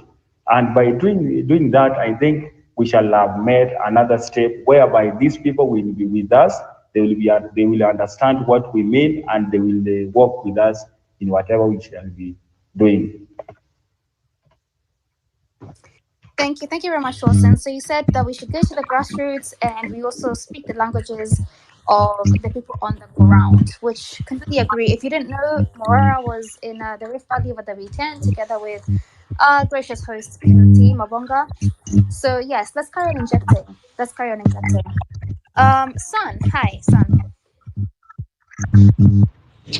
Binti, Kusema uko aje? niko fiti sana. Wanyama amesikia Wanyama sauti ya experience spirit. amesikia Wanyama sauti ya experience mwanaume spirit. akanyamaza.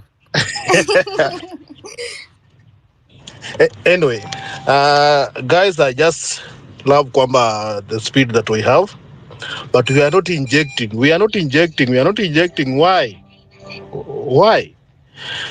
One thing, tusikue disrupt, tusitanganywe. Tusichanganywe. I remember the last space that I talked, I said that kwamba streets tunatungoja. It is only us ambao tunafanya nini, tumedelay. Because the only language these idiots, and I call them idiots without fear, understand it is that. Yes, Morales is doing a very good job, and we are going to support him in whatever way. But tusipumbazwe. Let us keep our areas up and high. Mbona Morara ameshikwa it is now the register of parties anakubali sasa the party ikuwe registered. Just like the last time ulikuwa naenda maandamano, huyo mganga anaitwa Raila ndio alikuwa anafanywa nini, wanamwendosi wanamfanya ni state house, sio kwa chairman sio nini ambaye kitambaa atapata. First of that impeachment sio motion ya nini, hiyo haituhusu. If it anything to go, it is all of them to go. But guys, we have to wake up. They have brought in a lot of stories kwamba ndio distract tuenda sijui wapi hapa nini, and we lose focus. No, we should not lose focus. These are not people wanasema kwamba mkikaa hivi mwanze kufikiria, mwanze kuongea, they will listen to you. Wanafanya vitu na kiburi. Yeah? Wanafanya vitu na kiburi. And as we said, sasa hakuna kuwabembeleza. Wakikuja na hizo mask zao wamejifunika, we are going to go the combat way vile wanataka. Because diplomacy failed. Now we're going to use force. If that's what they understand, we are going to use that. So history yote wanaileta yote mara moja, zote zikiwa pamoja ndio mchanganikio, waendelee kufanya vitu zao. Ruto, Gashagwa, all must go. The whole parliament should go. Tuendelee kusonga mbele. Tumechoka. Akina Dani, sijui akina nani, we are going to lose focus wakifanya vitu zao. Hiyo tumekataa. They must go. Asante sana. Maskia, everybody must go. This whole political class must go. Salsa, thank you very much, son. Let's go to George Manyali. George Manyali sasa. Poa sana. Hujambo? Sijambo, kwaje? Salamu, nashukuru. Wakenya ni washukuru sana. Cha msingi at the moment is to focus. What Kenya do we want?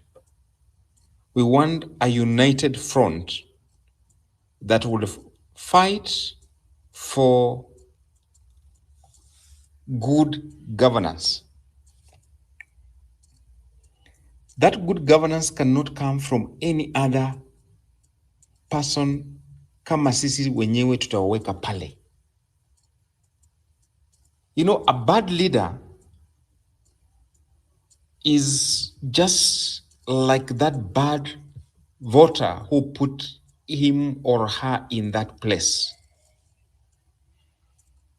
So when we say Jane ni mbaya, and Jane was elected by George. So in other words, the problem is not Jane, it's George. So when we say, hebu tuende, and somebody, I think, I don't know whether Wanyama is here, and I want to remind Wanyama, he said at one point that ikifika mambo ya Bungoma, utaona Wanyama anasema, huyu ni wa nyumbani. Murime imekuzwa, we are seeing some people starting to backpedal because imefika nyumbani. At that time, it was Ruto. And people, when they said it is Ruto, my friend, focus ikawa, no. Ruto alone is not the problem. The people he has together. Ruto is not just as, this is an institution and have people around him. So some of those bad decisions that are being made, tukisema kwamba tunatoa huyo jamaa, ni watu kama hao wenye tumeanza leo wanajifanya kule parliament wanafanya. But kitu ni observe, and I have to speak this. Guys, we are still tribal. Because the voice of Mrima at the moment imeanza kusema, wameanza kurudi nyuma kidogo. And that is not good at all. So that tells us that tukifikia ango wa Wanyama, that is Weta, Obviously, you're not here, and please, I'm using just Wanyama as an example. Hatutasikia sauti yake. Why? Those are the people we are in today. I mean, that is we people we are today. And unfortunately, that is us, Kenya. So ningeliomba, we are fighting for good governance. And actually, that good governance can only come from us. No any other person. Haitatoka kwingine. Guys, Israel is fighting its own war to ensure that they secure their boundaries. Wamekuwa kwingine Palestine, wameingia kwa jirani saa hizi wanagonga. It is themselves. Sasa sisi tusipoamuka kutengeneza kwetu, I can assure you, no one. KOT, hakuna mwenye atakuja kutusaidia. Watakuja kutusaidia kama tumesongesha step 2-3. Lakini eti tungoje mtu atakuja kututengenezea. Forget. And I think that's what I want to share this evening. Asante.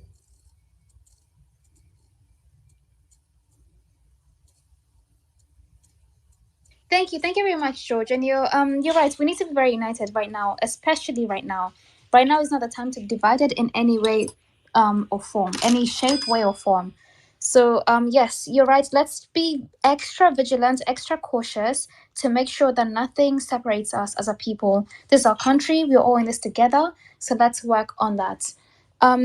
Son, I can see your hand is up, so I'll come to you next, and then we go to Samba, alafu Wazalendo.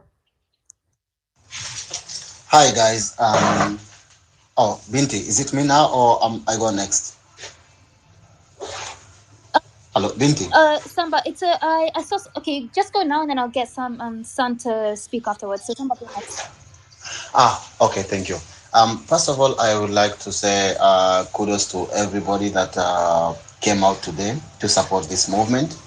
And another thing I want to add on top of that is that we should remember that this is our country.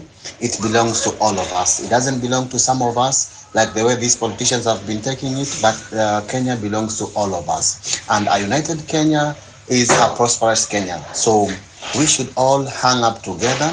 And we should remember another thing is that we should not plan everything about the movement in this space, because that's the reason why the last time that we had this, most of the maandamano did not go through, because we were ranting too much into the space. We were talking too much, and once we talk too much, there are people that the government Ruto is paying them to come into these spaces and to listen to what you guys are talking about, so that they can know how to handle you. So you always should know that since today tumeshinda, it doesn't end there. Ruto is planning.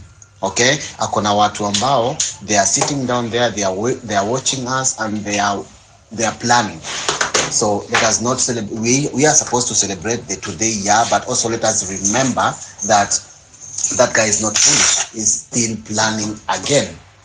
So I just wanted to remind us that to see how that who we are dealing with, because you are dealing with, not only you are dealing with a criminal, but somebody who is not even is supposed to be in committee. Actually, that person is supposed to be in committee. That's the person that we are dealing with. Ruto is not something to play with.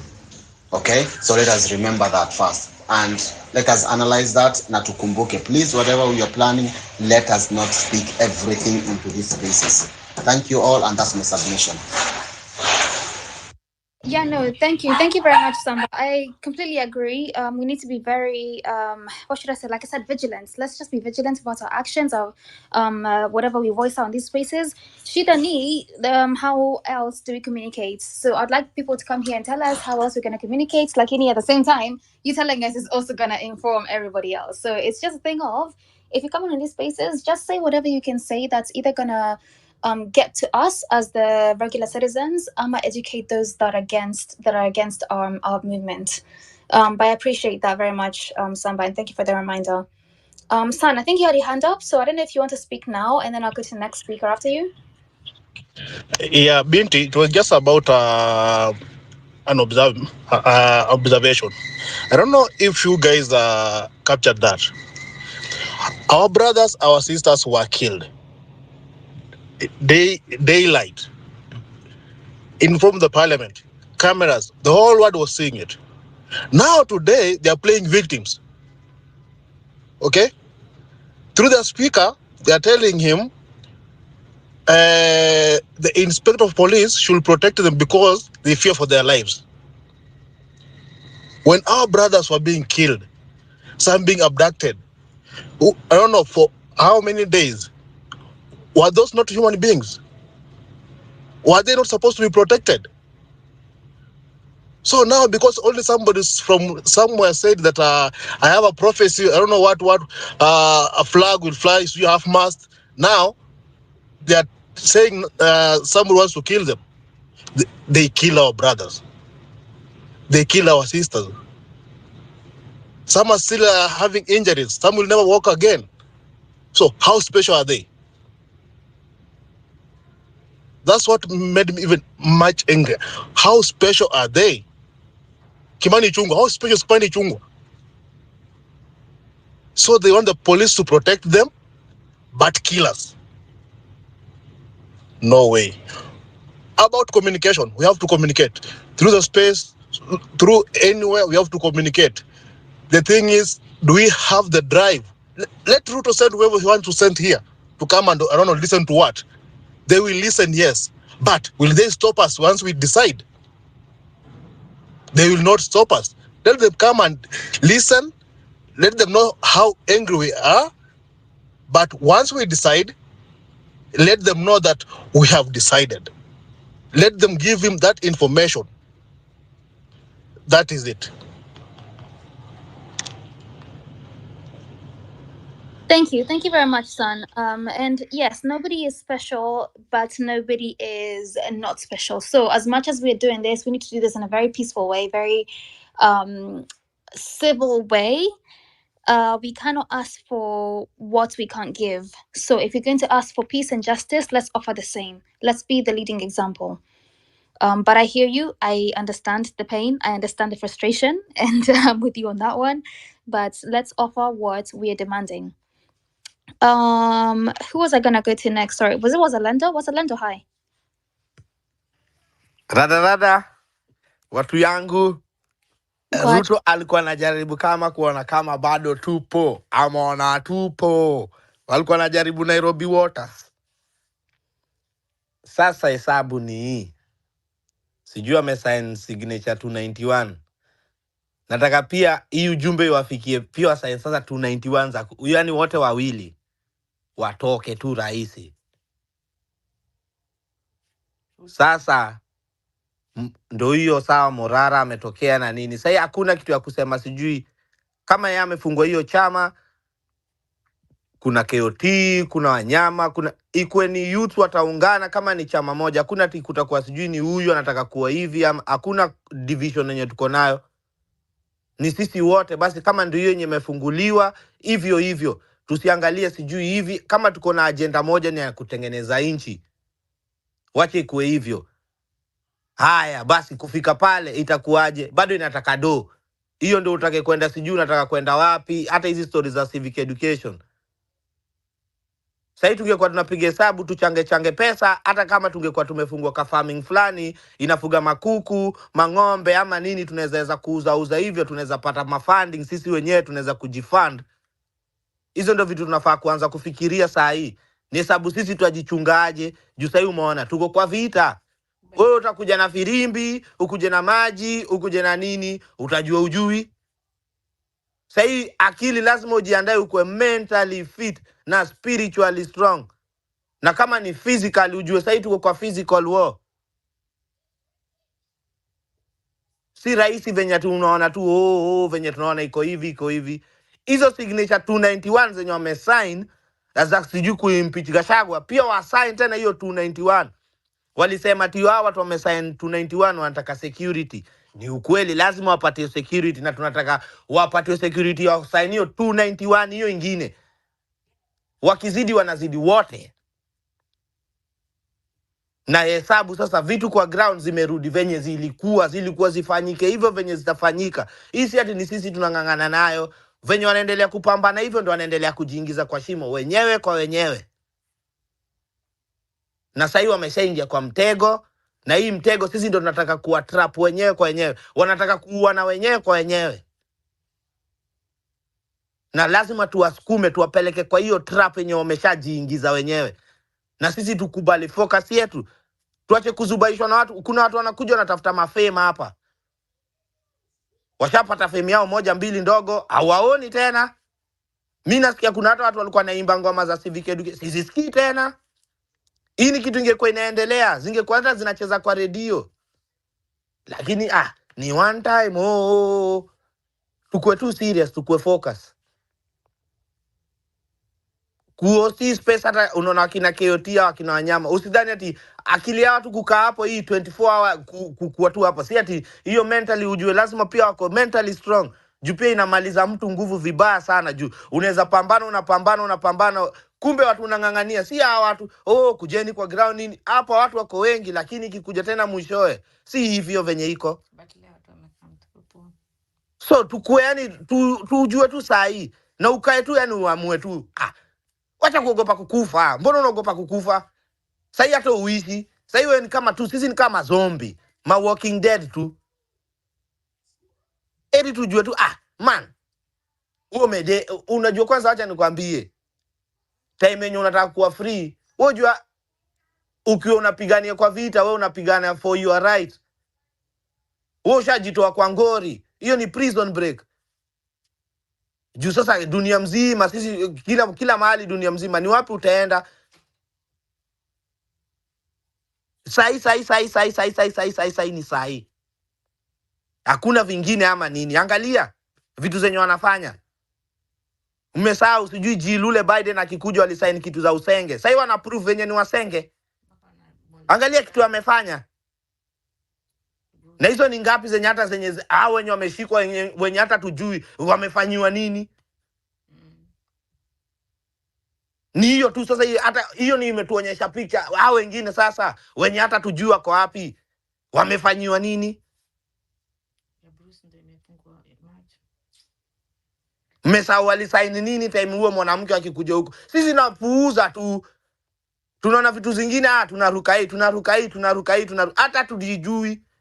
Tusimame kwa mguu tujue sasa ni ngori, tunajua tuna dedi, tunaangushwa. Hakuna vingine. Kama tumeamua sasa tunaenda, wacha tuende hiyo kama ni hiyo state au sama iko aje. Tuende, usiangalie sijui nani ako na watu wangapi ama nini. Wacha tuangushwe tu. Wewe umeanguka uko na furaha, acha nikwambie, juu unapigania haki yako. Lakini tukikaa hapa sasa tunaanza kwa tena tuanze kubishana, tuanze kuangalia sijui nani ana nguvu. Hapa tusishindane na ndovu kukunia. Sasa hii Ruto mambo tu akae tu kijua sasa hii. Hata msianze kupreach hapa vitu za we are peaceful. No justice, no peace. Sasa hizo mambo za we are peaceful. Mtu yangu hizo stories za Yesu mimi msiniletee ati nipige hii shavu nikupatie ingine. No, an eye for an eye, a tooth for a tooth. Tusianze kupimana hapa, tutazidi tu kupunguzwa. Kama sasa leo, kama si Mbogi tu kungangana hivi, unadhani Morara ingekuaje? So tukae strong na tujue sasa tuko kwa war. Hii ni war, tuko kwa vita. Na tukue tunalindana. Na sasa tukue na plan, tukue na hata kama ni organization na tuaminiane, tujue kuna kitu fulani tunajipanga. Atuangalie pia tu serikali sana, sijui mambo serikali, tunaomba serikali. Unaomba serikali umesahau kuomba Mwenyezi Mungu wako. Sasa tunaweza kuwa na mashamba, tunaweza kuwa na real estate, tunaweza kuwa na manguo zetu tunajitengeneza wenyewe. Hivi tu hii space venye tumejiorganize tu. Na ina sponsor kila kitu uko juu.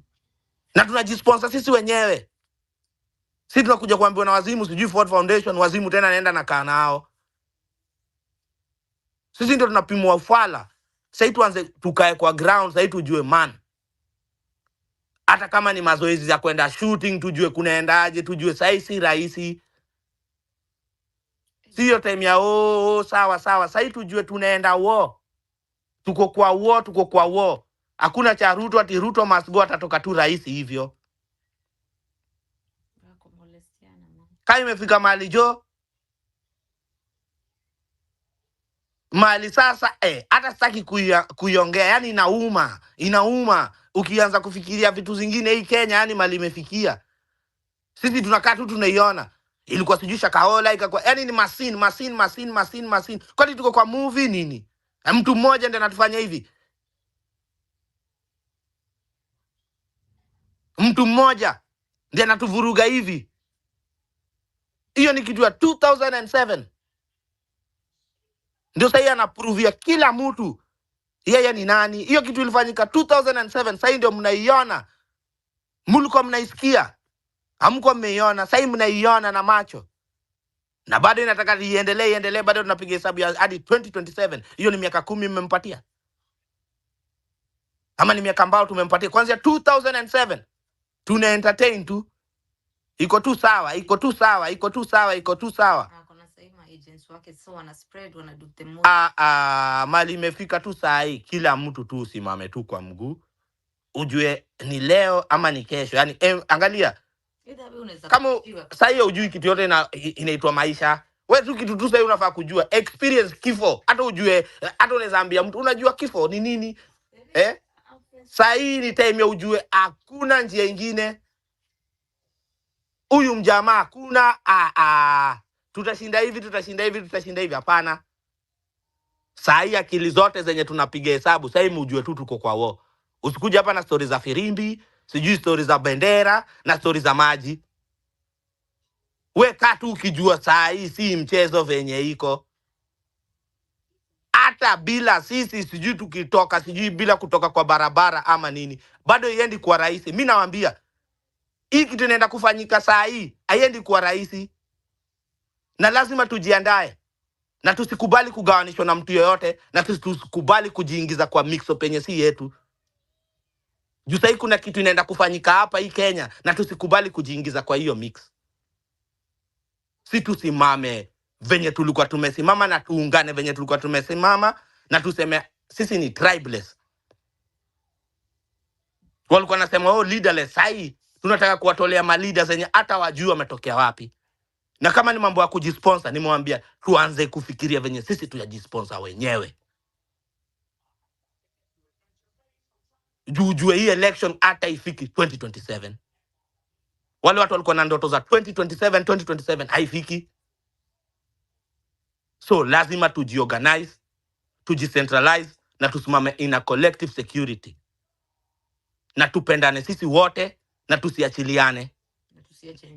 Na tusiachilie nchi yetu iende. Hiyo tu. Asanteni. Hey. Thank you very much, Wazalendo, and say hello to the other Wazalendo pia namsikia hapo. I won't just bring the energy down. So let's just go to the next speaker. Let's go to Oseo Sema. Thank you very much, Wazalendo. We needed that injection. Thank you very much. Oseo, kwaje? Niko poa sana binti Africa. Me all I can say is that Wazalendo is very right. It is time for war. And we just have to look at the strategies of how we want to fight this war. Na kuna kurudi nyuma. Round hii tukisema ni street nayo. I can see the spirit is awakened again. I don't even want to talk so much. The fact is that the spirit is awakened. Venye leo tulikuwa tumeona venye tumerudi together. We are not going to discriminate at we are not wasting time. Let's deal with the devil which already we placed on a corner. Hakuna kurudi nyuma. Ukishaweka mtu kwa corner ni mangumi tu. Ni jab to left, right, center. Hakuna story nyingine na hakuna kuogopa. Kwa sababu tukiogopa sana venye tulikuwa tumeanza kuogopa, wanateka advantage. Now tushawajua. We know what's happening in Kenya. A lot. Everywhere. I mean wanawake wanapatikana wamekufa. What is it? What kind of a country do we have? Hapana. It is too much, and we will not go back. We will not relent. Kama watu walikuwa nadhani ati kupiga post ati imeisha, hapana. kupiga post ni penye tulikuwa tuna gather to guts again, na tumerudi na round hii, lazima tuwachape, hakuna story ingine. Thanks so much.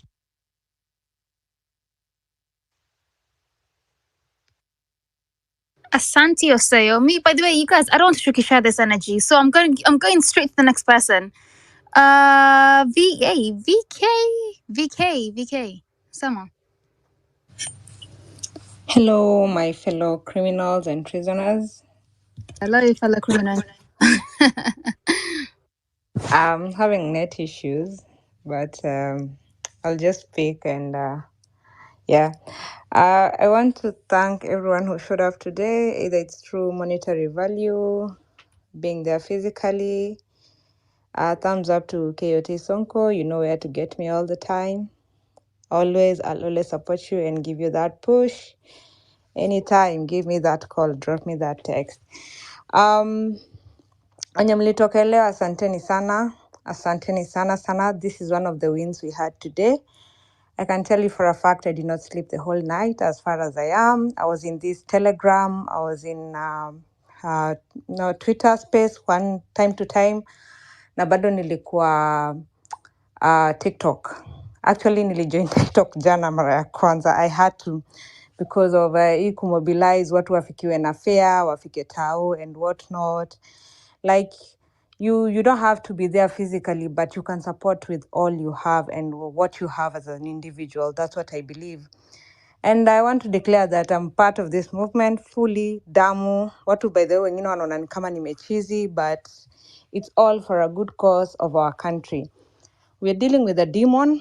If there's anything that is above a demon, we're dealing with anything that is above all the demons. And it's not going to be easy. And hivyo venye Kumbukeni alisema, hizi theatrics gava inatuchezea ya kuabduct watu, kupoteza watu. I swear wakifanya hivyo tunafaa kwa tukienda kwa kuchoma hiyo DCI ama tunaenda tunakampapo. The same way jana usiku watu waliharakisha. Like Morara ako wapi, amepelekwa hapa hivi, wasee mbio mbio, nani ako wapi, watu wa Ruiru, kuna gari blah blah like that. That's the speed you should be moving with. And then we should avoid this space. Hii space kupanga vitu si poa. I think jana iliwork poa sababu ya Telegram na WhatsApp. We had so many links. Tulikuwa tuna join kwa group za WhatsApp na Telegram. Huko ndio coordinations zilikuwa zinaenda poa. Haraka, people are sending money, communicating to meet wapi, blah blah and all that. So we should avoid planning everything on this space. Wako, the fucking bullshit government of charlatans and baboons are here. They're all motherfuckers. Anyone who's supporting William Ruto is a motherfucker, and I'll always repeat that. Na kanisa, wenye mko so embedded into the church, si ati nakashifu kanisa, but if you continue giving these people platform, wanatumia kanisa kama sympathy bed, and you need to stop that. Like, we need to stop it. Then civic disobedience. Watu wa airport sijui mnangoja nini? Sijui mnangoja tuone nini za Adani wameshaingia ndivyo waanze. Hakuna ndege inafaa ikishuka ama ikipanda until those people come clear out with Adani. We are supposed to be boycotting these things. Civic disobedience.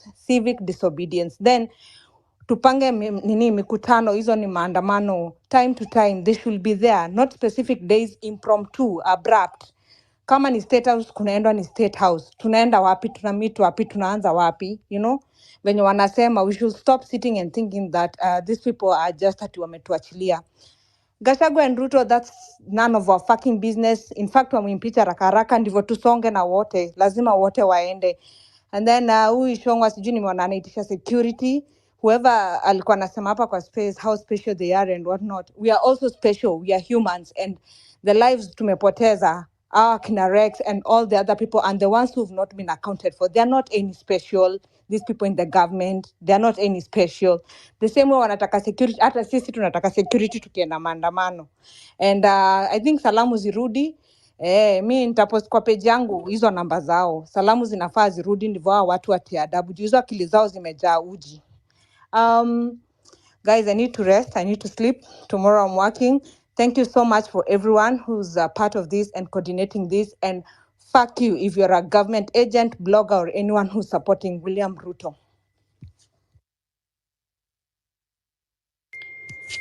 You heard her right. I won't repeat it, but you heard it right. Lakini, you're very right. Well, this thing. First of all, I want to read something that I've just seen on the TL right now. This guy from Gatundu North, the MP for Gatundu North, is saying that in vernacular, I think somebody mentioned it earlier. Maybe it was Wanjira, but I could be wrong. But somebody mentioned that he was basically endorsing what happened to Morara and saying that he should have been put in the jails and gotten note because he would have been amongst Chokoras. First of all, Chokoras are still human beings. Let me just say that to start with. Lakini, the insinuation is Ati he didn't get the worst of it. What does that mean, guys? Are we allowing this? Are we really, really, really allowing this? Please. Sorry, Binti Africa, but that's Kororia. His name is Kororia. And wherever I am right now, huwa wanakuja. And they normally come with Karen Nyamu. As we speak, Didi Nyoro ako huku. We even know the room number. Tuko na Didi Nyoro ako huku. I'll try actually take a picture tomorrow akiwa kwa beach, wherever I am. This Kororia, I remember there was a time they came here with Karen. Na wakikuja, I think walikuwa naendea vitu place. I don't know what they normally come to do here, but I think it's something to do with either money laundering or whatever. I don't know what they normally do. But huyu hata si mtu amesoma by the you cannot even converse with this person. How he got that seat sijui. Anu watu wenye wanarambaramba Ruto Batako. They are batlikers. All of them are batlikers. You shouldn't even be thinking of someone like that. He's illiterate. You cannot even converse with him. Nothing.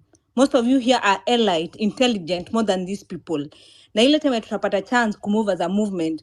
Yes, kina KOT Sonko, everyone who thinks they can become a leader and a better leader in support of good governance and accountability, we'd rather vie for them. Achaneni na huyu Korore, he's stupid. He's just a charlatan. He's a baboon. He doesn't even deserve your time at all, at all. But what I feel like, he should be charged for incitement. Na kama Masengeli hakutokea kwa koti, sisi ni akina nani? Mbona wanatupeleka makoti? Where are they taking us to court? They should be leading by example. Siku tuambia tufanye vitu zenye wao fanye. Na wase mkitokea maandamano mkiona msee anashikwa mnazunguka. Hawa wenye wako na mamask mkiweza kutoa hizo uso zao, mnawatoa tunawaona ndio tuwafuate na wasalimiwe nyumbani na watoto wao wasalimiwe na mabibi zao. Asante sana VK for that clarification. And Tuma Picha, by the way, we'll be here waiting. Me, I'm on the TL every day. Let me not lie to you. I'm here. I'm always waiting to inject and to repost and whatever. So Tuma Picha. Um hey, Dr. Kai, Dr. Kamande. Sama. Hello, good evening. Good I evening. hope kila mtu ako poa. Tumekuwa na successful day. So for me, I say congratulations for everyone. Point yangu ni moja tu. We rethink na tujue ni strategy gani tutatumia. The strategy that we are going to use for this nini, we should think twice. Tushikane, tuanzane na ma MCA, ma MP. Kama ni MP, tunamfuata kwake, tunamshika, tunaminterrogate, na tukiona amekula pesa ya serikali, huyo tutachapana na yeye. I think that is the best way. Hata tunaweza tukasema one day country nzima tushike kama ni MCA wote na tuwa scrutinize na tuwa punish. Tukitoka hapa tunaenda kwa MP, tunamscrutinize, tukiona huyo mtu amekula pesa ya serikali, tunampunish. We should do that. If we do that for more than 3 people, even Ruto atafurahi Kenya, atatoroka, atajua kimeumana. So it's upon us tutumie strategy fulani kufight watu. We don't want them. We don't want them. We don't want them to be in parliament. So what should we do? Tuweke one day, tuseme kila county, kila ward, everywhere washikwe na tu interrogate na we punish them, even if it is burning their house, everything. After that, I'm going to tell you, hawa kina magavana watatoroka Kenya, Ruto watatoroka Kenya. So we should sit down and think, have a strategy on how we are going to deal with this politician once and for all, so that we recover our country, Kenya. That's only my point.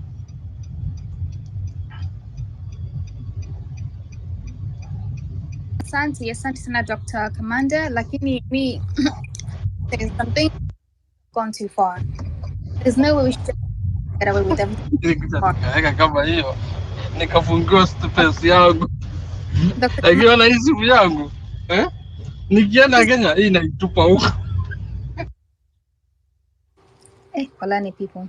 Anyway, so I'm saying that this government has done so much that it shouldn't be a thing where they just get away with everything. These guys need to be held and like questioned and suffer the consequences of their actions. Like according to our constitution, you should not be breaking the law, and if you do, they need to like pay for that. So what's in the home? Wanda Jella, by the way, Wanda Jella. Ayo, hi, I can see you down there. Nonini, hi, I can see you down there as well. And Maru. But for now, I'd like to go to Vitals. Vitals Magoba. Hi. Oh, and by the way, you guys, Abu, let me tell you, KOT is holding this space. Abu, to me, your number 07104 52543. It should bring up Mavimabonga on your whatever you send. So please support this space before it drops. Thank you very much, everybody, and let's carry on speaking. Request the mic. We will have a chance to speak. So Vitals Magoba, hi.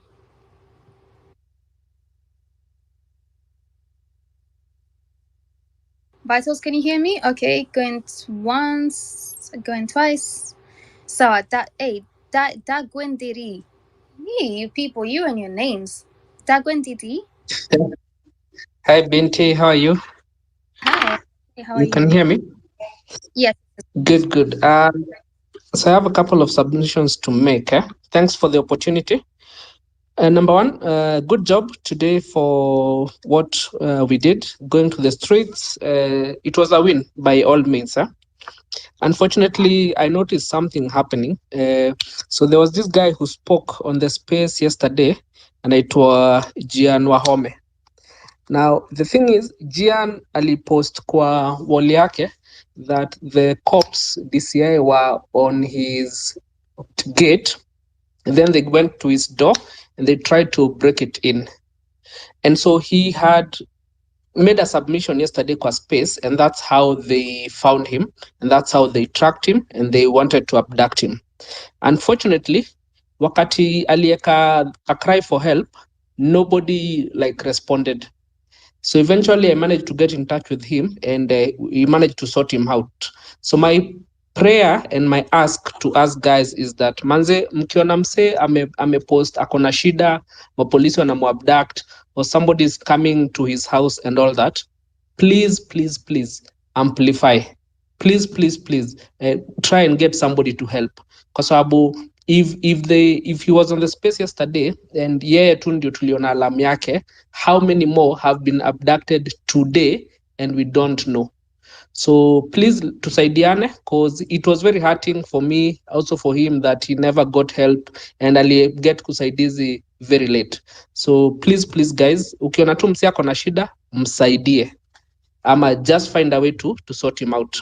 Kwanza we KOT, anyway, tutaongea kwa DM. But thank you guys, keep the fire burning. Hii tunamaliza na itaenda poa. So thank you so much for the space and for the opportunity. Thank you. Takwin, who did you say needed help yesterday where we can help him? Sorry?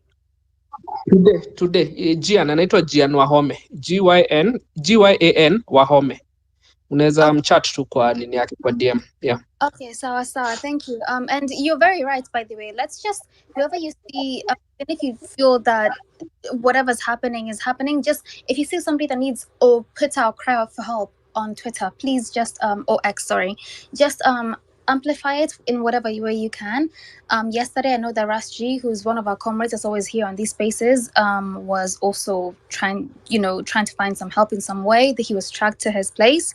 So whoever you see that's actually reaching out for help, please amplify it and send it to anybody that has any type of followers, and we'll try our best to amplify it. Even come on the space, pick up the mic and just say this person needs help, and that's it.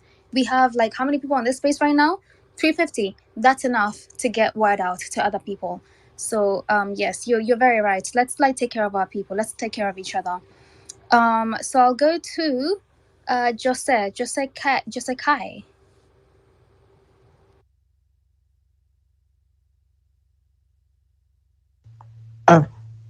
Asante sana Binti. Mimi kitu ndasema leo ni kushukuru tu. You guys, you need your flowers. Zuri fanya leo. I think ilikuwa inataka kitu kama hiyo. Na hii siku nasikia kuna hii mambo ya impeachment, sijui vitu gani. I think that is good time tukitokea wote pamoja, tuende tuforce hii vitu ya impeachment itokee yote pamoja. Kama ni kuimpeach mtu mmoja, waimpeach wote wa pamoja, watoke waende, because hao watu wametusinya sana.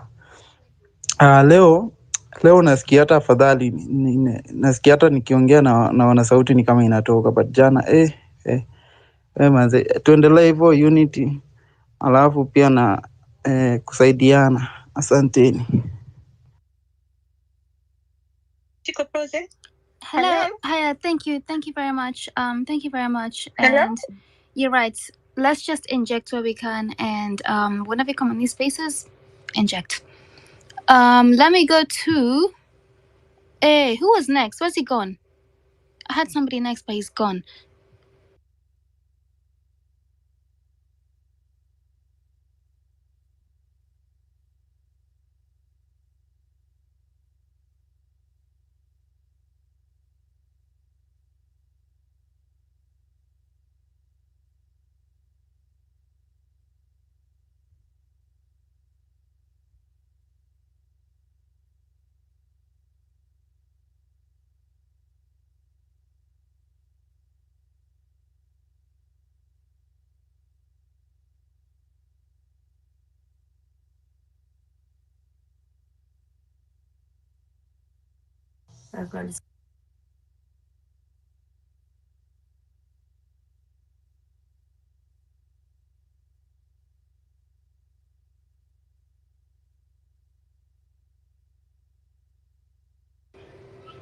Hello?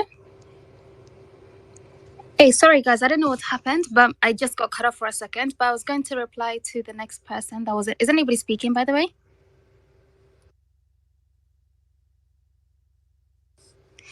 Okay.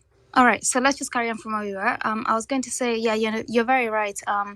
Whatever we are doing, let's just inject for everybody. And right now, I would like to go to civic freedom. Civic freedom, please. Hi, hello.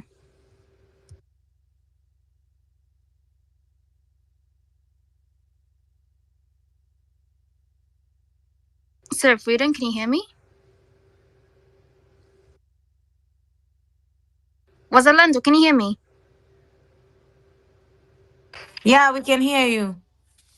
Oh, in fact, we have the other Wazalando. Wazalando, we inject the other Wazalando part 2. I'm only part 1. Which one are you? Yeah, saseni what I would chenye ningetaka kusema like manzi leo nimebambika sana venye wase wame come through, bado wameonyesha bado chini ya maji things are still, tuko kama volcano ya hapa juu tuko service, tunakaa tuko clear, but chini tunachemka bado. So that was really nice that show up, yani in all sides zote tumejitokelezea na tumesimama na as in our future president inshallah.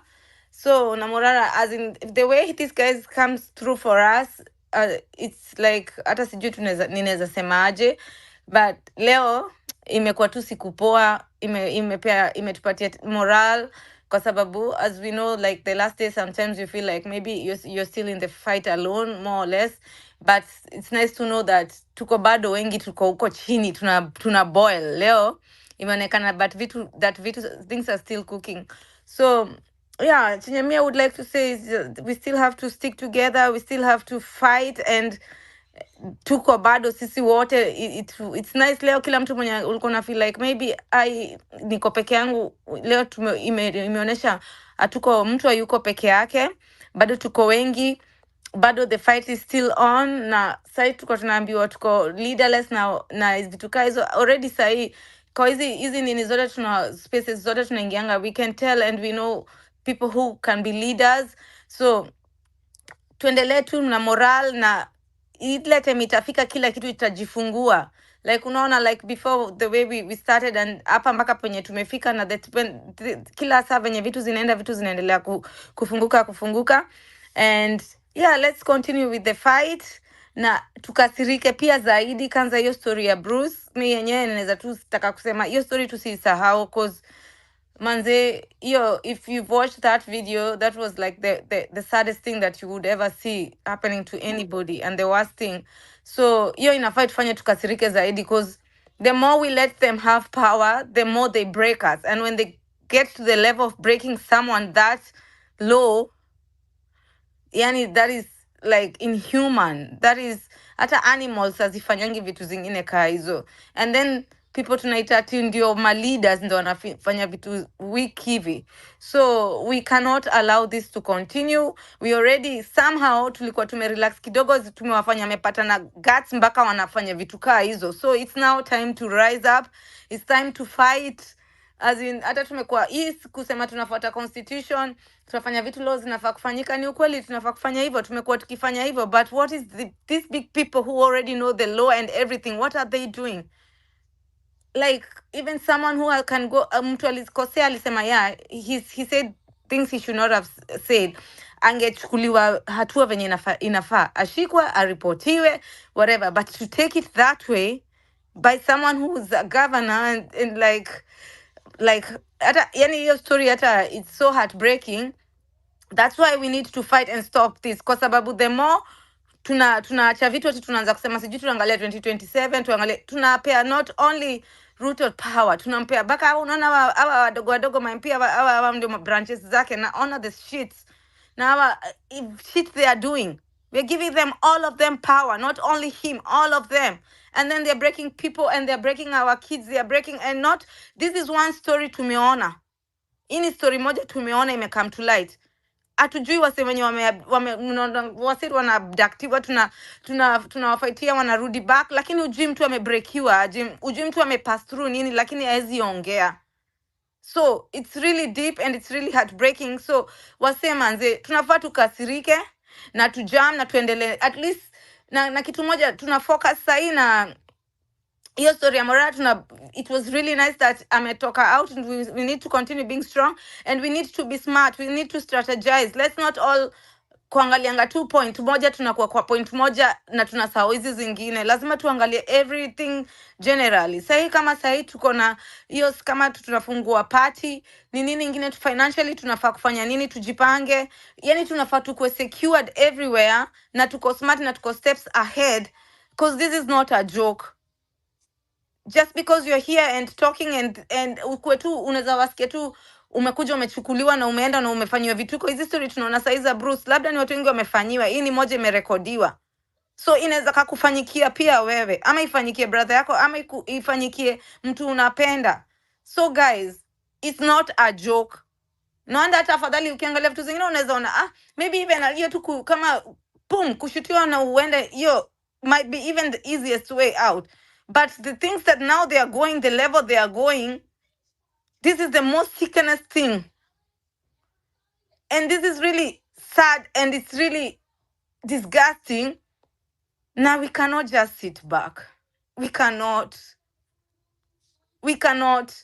Hata hivyo venye tunasema sijui tunafuata constitution, tunaenda na firimbi na watu wanabebwa, watu as in like tutakuwa hivi me I like peace, I like being the straight way, but how low are we supposed to be pushed for us to start fighting back? To start defending our own? To start defending ourselves? We have to like really be strong na tujue na tukae chini tuone yenyewe what's the way forward, because we cannot allow people being abducted anyway. We cannot allow to the point where people are being sodomized, molested. How low can it go? How low? Thanks, guys. Thank you very much, Rosalando. You're very right. How low can it go? Really, how low can it go? How much pain do we have to endure before we say enough is enough? We should have said this a long time ago, but here we are. We're still crying the same cries. We're still saying the same statements. We're still singing the same song. How much further do we need to go? How much more do we need to endure before we actually say enough is enough? The real Joe. Oh, sorry. Before you go, I saw that Nothing KE is saying that I should remind everybody that today is a day that we remember, that we're celebrating every Kenyan from every walk of life, for their bravery and staying true to the struggle. So all these guys that we've lost in the cause since June 25th, and even before that, until now, Let's keep our hearts and thoughts and prayers with them and their families, because they really fought the good fight and they put their lives on the line for us. The reason why we're still here today is because of people like that. So let's not forget that. The real Joe, Twengalesha. Hi, Binti. I know you're not fine, so let me just go straight to let me go straight to my submission. I actually feel the heavy heart from the previous speaker was Alendo, and it is really sickening. We are living in a country whereby we have lost our national values. We don't have any values anymore right now in this country. One of the very most underrated articles in our constitution is Article 10 that talks about our values, human dignity. What is happening in our country right now? Everything is going south. We don't have justice in this country, just simple justice. We don't have a government that respects the people. We don't have. And I'll tell you what, there's an ongoing case that is supposed to, there's a ruling that is supposed to be made actually about how the people can exercise their power directly. But before that ruling, I don't think we have been able to exercise our power directly. Because for me, exercising our power directly is basically going and removing whoever leader is there currently right now and sending them home physically. We don't have to do that through ballot. Like, I don't think there's anywhere in our constitution. I've gone through the constitution from the preamble to the last chapter. There is no such thing in our constitution. All sovereign power belongs to the people. Even if we have elected leaders, we have donated to them, and that is why they can help in they can do whatever we've designated them to do in terms of running the country, public service. They're supposed to be public servants, not bosses. So whenever we want this public service, these guys in public service to go, we need to go and remove them from those offices. The constitution says we can exercise our powers directly. Directly means it is us in power. I mean, it is just simple. That's the definition I get from because any other article in this constitution, be it the article that gives the president authority, it still says the executive, the authority of the president is derived from the people. Be it the article that talks about legislation, the legislation is derived from the people. Everything is derived from the people. When the people have lost faith in this leadership, this leadership loses legitimacy because this leadership is for the people, by the people. So there's really serious problems right now in this country. We don't have a leadership. We don't have a leadership. Why? We've denounced them. We don't know them. We don't recognize them. Who is William Ruto right now is a nobody. He's just there, a dictator at the helm of, is using now what is called security apparatus to intimidate people. They are here. Some of them are listening anonymously. They want to know what people are discussing and things like that. I mean, we are not even going to hide whatever we are saying. We will just say it. Watunyonge basi. We will just say whatever we want to say. Let them do whatever they want to do. At this point where we've gotten, we are dead, keeping quiet. We are still dead, talking. So there's no difference. We will just talk and tell them these things right in front of their eyes, because there's nothing we are doing in this country. This country right now is running on autopilot. No laws being followed left, right, and center. Nothing involving the people directly. Nothing. Just a cocoon, a caucus of people, misplaced priorities, trying to just mismanage our country, our national affairs. That is so wrong. This is not a country right now. We are a banana republic, by the way. We are a banana republic. You see someone being arrested yesterday, being driven from a police station to DCI headquarters, so that you know we are very foolish people in this country. Someone being driven from a police station to DCI headquarters to go and spend the night there. Then when you go and look at the charge sheet in the morning, I don't know, cyberbullying. When you look at the person who is complaining has said, no, I did not complain. What kind of nonsense is that? Yet we have someone who has organized goons to go and defile, to go and sodomize another man. That person is walking scot-free. We have people who have killed people. They're walking scot-free. We have someone who's saying the truth, is being arrested with all the security. They can even release 20 vehicles to go and get one person who is saying the truth. These people, what do they really want? What do they really want? Like, what do they really want? They just need to tell us. Waite mkutano, let them just tell us, what do they want? They don't know their roles. The DCI wenye wako hapa hata wanatusikia saa hii hawajui kazi yao. They are just a bunch of fools. They're a bunch of fools. They will spend a lot of state resources tracking people who care about their country. They also go through the same problems. They are not rich people. Hizo Subaru wanaendesha ni gari za, they are state vehicles, not theirs. They are just being misused into intimidating people, into killing people. They're the ones who are abducting people. Jana tulioni ile gari ya red kwa station huko ya hapa ile. The red, the maroon Ford yenye imekuwa ikishoot watu kwa maandamano. It was there. They're the ones who are killing people. And they don't want to be told that you are killing people. What kind of country is this? You're not supposed to allow these things to happen. Let us exercise our power direct. Nobody has told us this is how you're supposed to exercise your power directly. Nobody has told us that. The Constitution has told us you can exercise your power directly. Let us do that directly. Let us do that directly. And if need be, let us start organizing how we occupy State House again. Because I don't think we really have a leadership. We don't have a leadership. Let us see how we occupy State House. We don't have a leadership. Let us go and occupy that parliament a second time. And this time when we occupy it, let's ensure we occupy it and nobody can ever occupy it again after we have occupied it. Yes, let's do that. So that at least we can have some order. Yeah, let us do that so that at least this country can be reset. Irudishwe default setting, tuanze tena. Tuanze kuset vitu afresh. Because we cannot live in a country whereby you are just raising concerns about things that are very, very pertinent, that are affecting us directly. Then ati sasa, DCI na masubaru wanakuja na hizo masubaru zao,